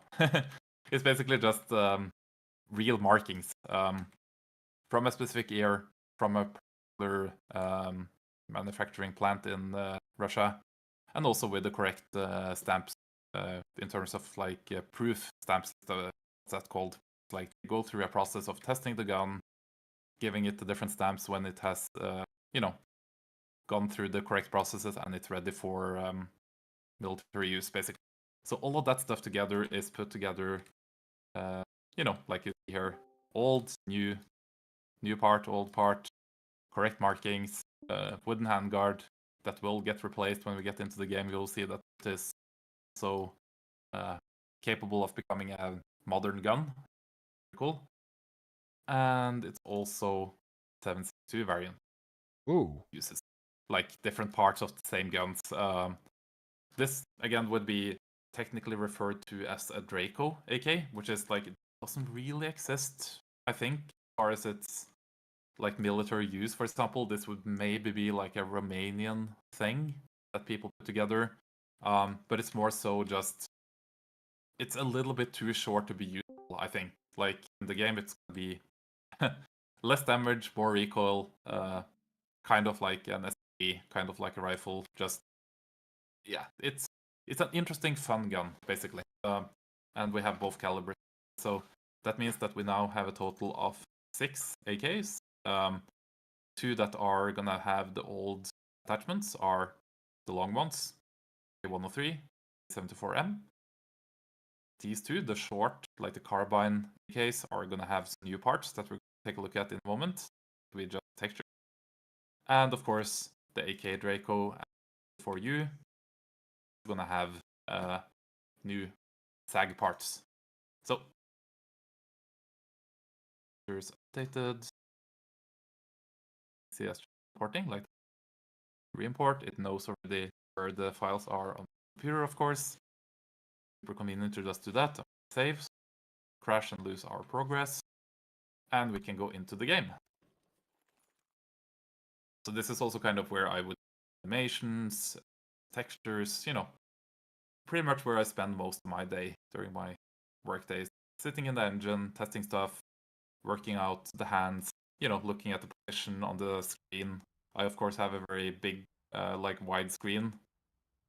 Sometimes a bit of adjustment to like a square view on the gun, so I can see if it like works. Positions, you can arm kind of angled strangely, so that's something I might work on later. Go and take a look at these new AKs.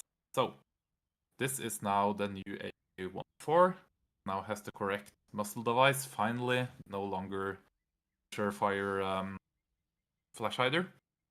It is now using the one that we bashed from the 74U, so this is now technically an AK-104, finally. All the muzzle devices that we had before, all that stuff is unchanged, with the exception that we added the Wolfman for the latest patch because we realized, hey, that actually fits pretty much all of the guns, and it would technically work, so we just added that. Now, if we put something on this gun, let's say the EOTech, there it is. That is our new handguard slash upper rail slash top rail. Everything that we just put into the game.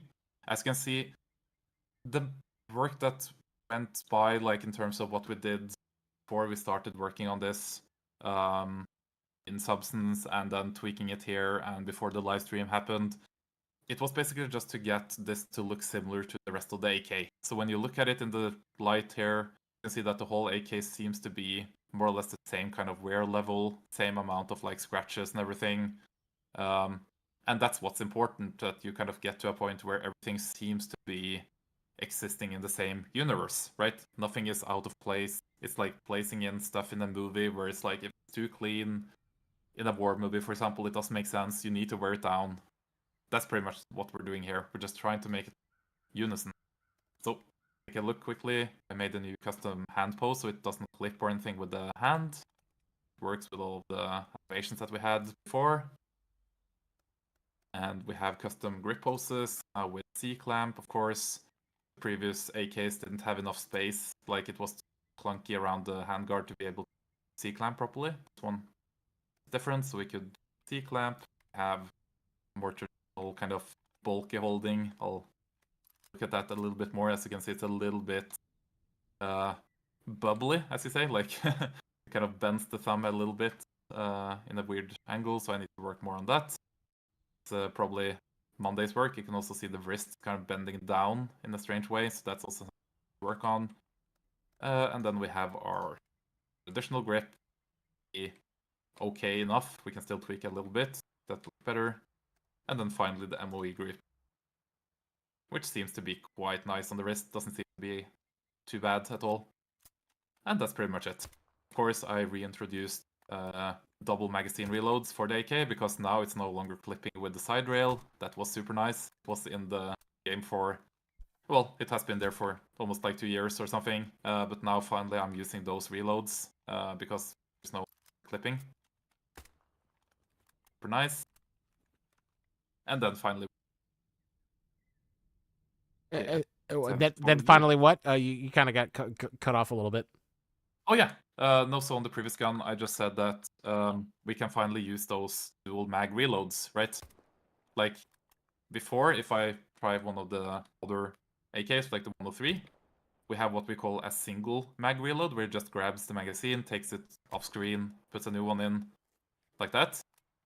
On the 104, at this point, he's now grabbing a new magazine before he takes the other one out. You can see he grabs it by, 2 magazines at the same time, like that. And that is now gonna be the new standard reload for those guns, making the AK 104 and 105 more unique, so to speak. So that's gonna be.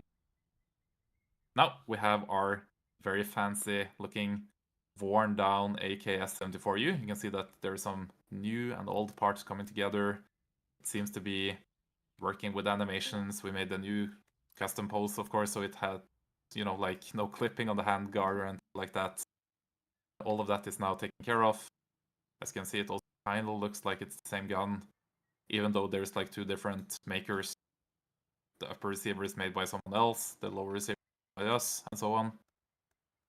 And if you put something on, this super sweet looking Resident Evil-esque AK-74U on your presser, for example, short one, even the BS1, do ACOG, for example, you have canted sights, everything goes on this gun. It has a C-clamp, it has side-mounted laser, and it all makes for a super tactical gun. So, Zinthu the Circle asks, I have a question. Have Anders or any of the dev team play with the attachments, like place all them at the same time on different positions on the gun? Has that ever happened? Just put all the attachment, this is the ultimate gun.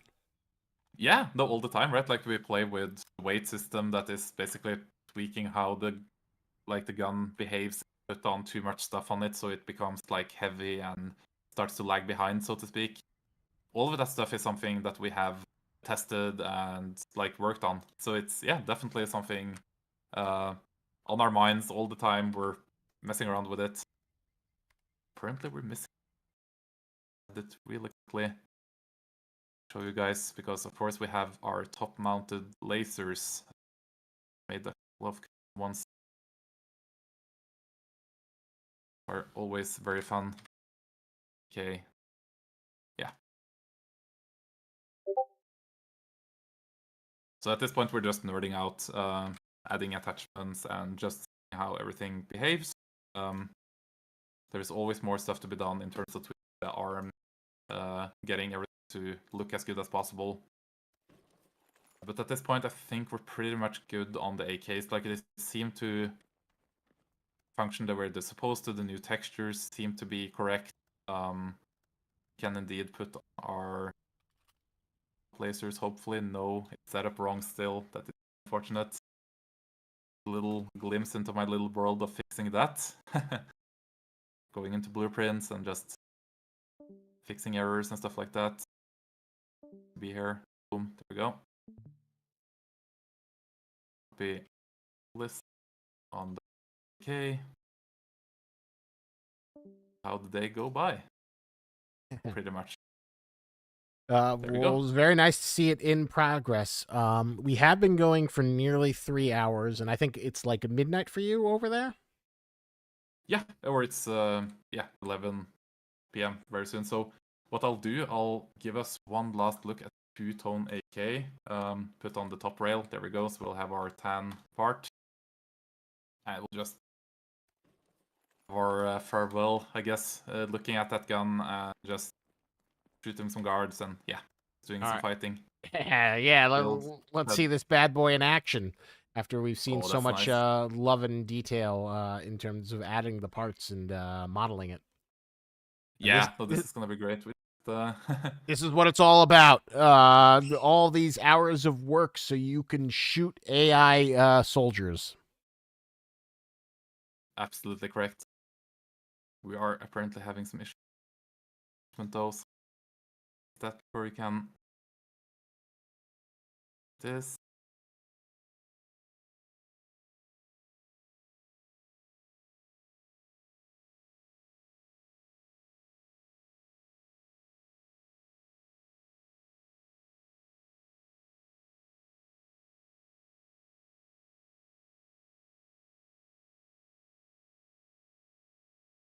One.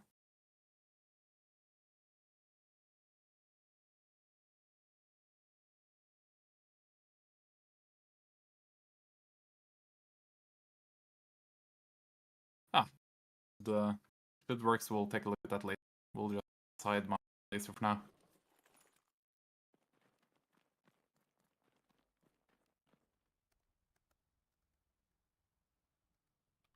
Normal laser, for some reason it doesn't seem to work. Fine, back to that. Oh. Works. Yeah, it's unfortunate when stuff breaks, but so it is. That's the nature of the beast. Probably... Oh yeah. Oh, Barney! Where are you? Fix it! Oh, no, don't. Yeah, this one is definitely on me. That's setting up the sockets wrong and everything like that.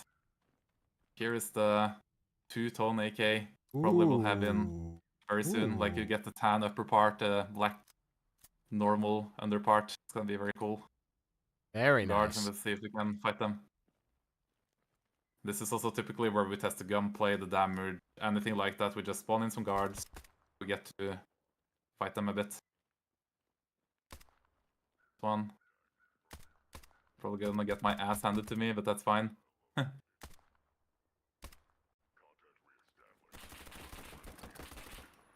Oh yeah, I'm already half dead. But yeah, that's pretty much like how we test. Just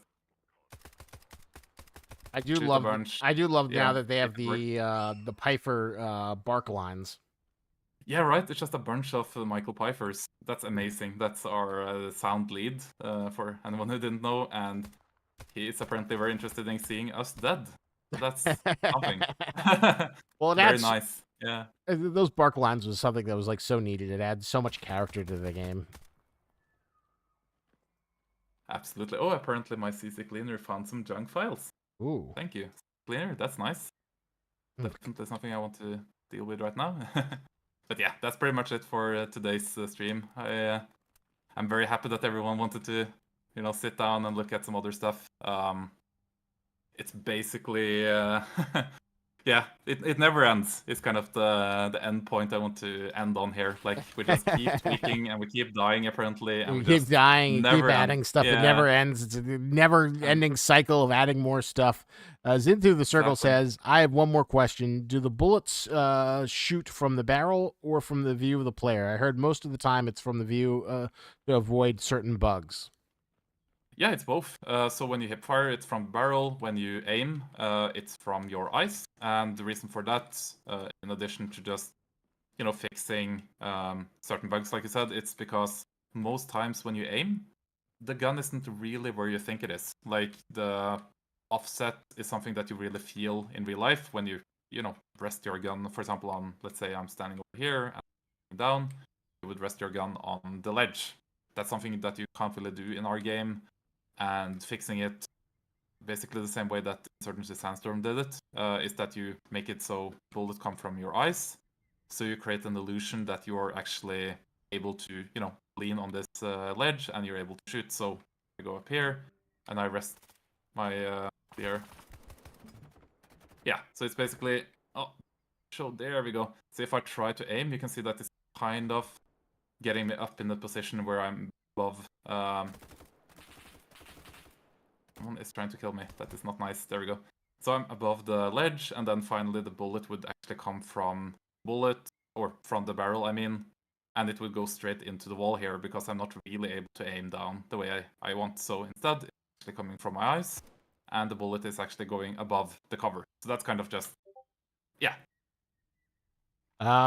Bobcat says, the gunshots do not sound that good. You should replace them with anime girl sounds. Oh, no. No.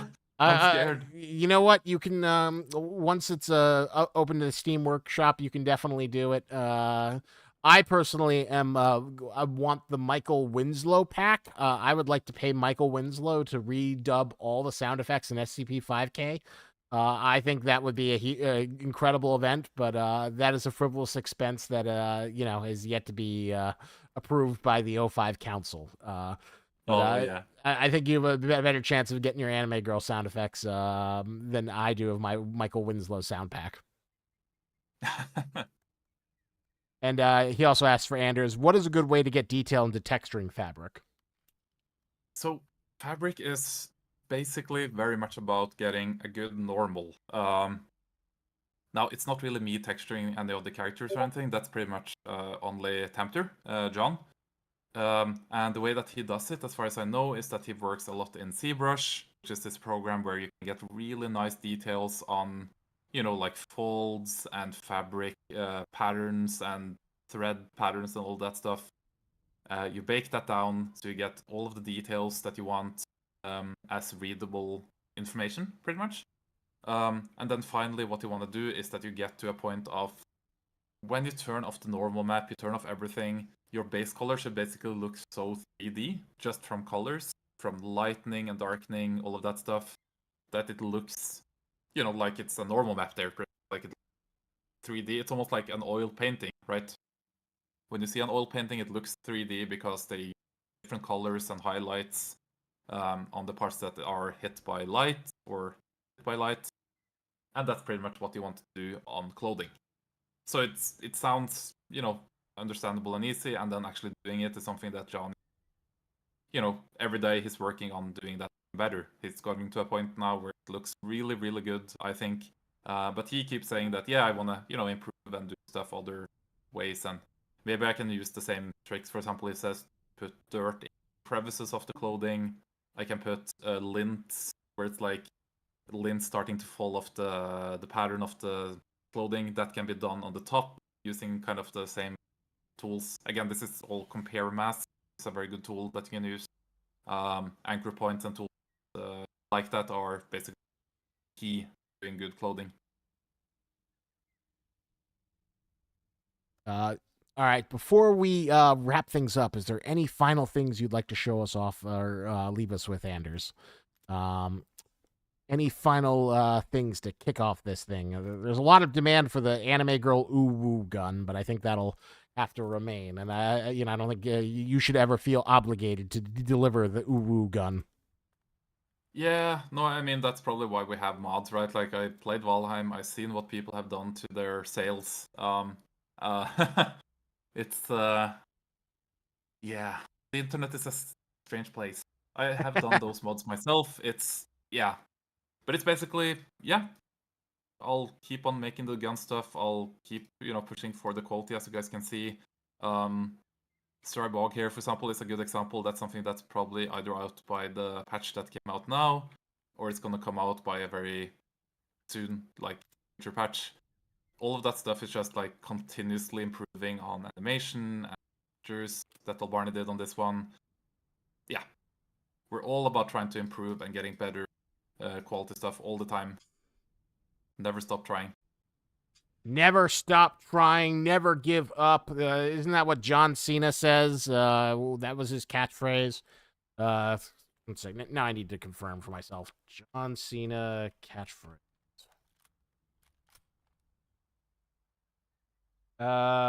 Okay, you can't see me. That's not quite. I always thought he had a catchphrase like "never stop stopping" or "never stop trying." But I was apparently wrong. Seriously though, great work for the game and the guns. Thank you so much. Always love the appreciation to hear and always love to show it with you.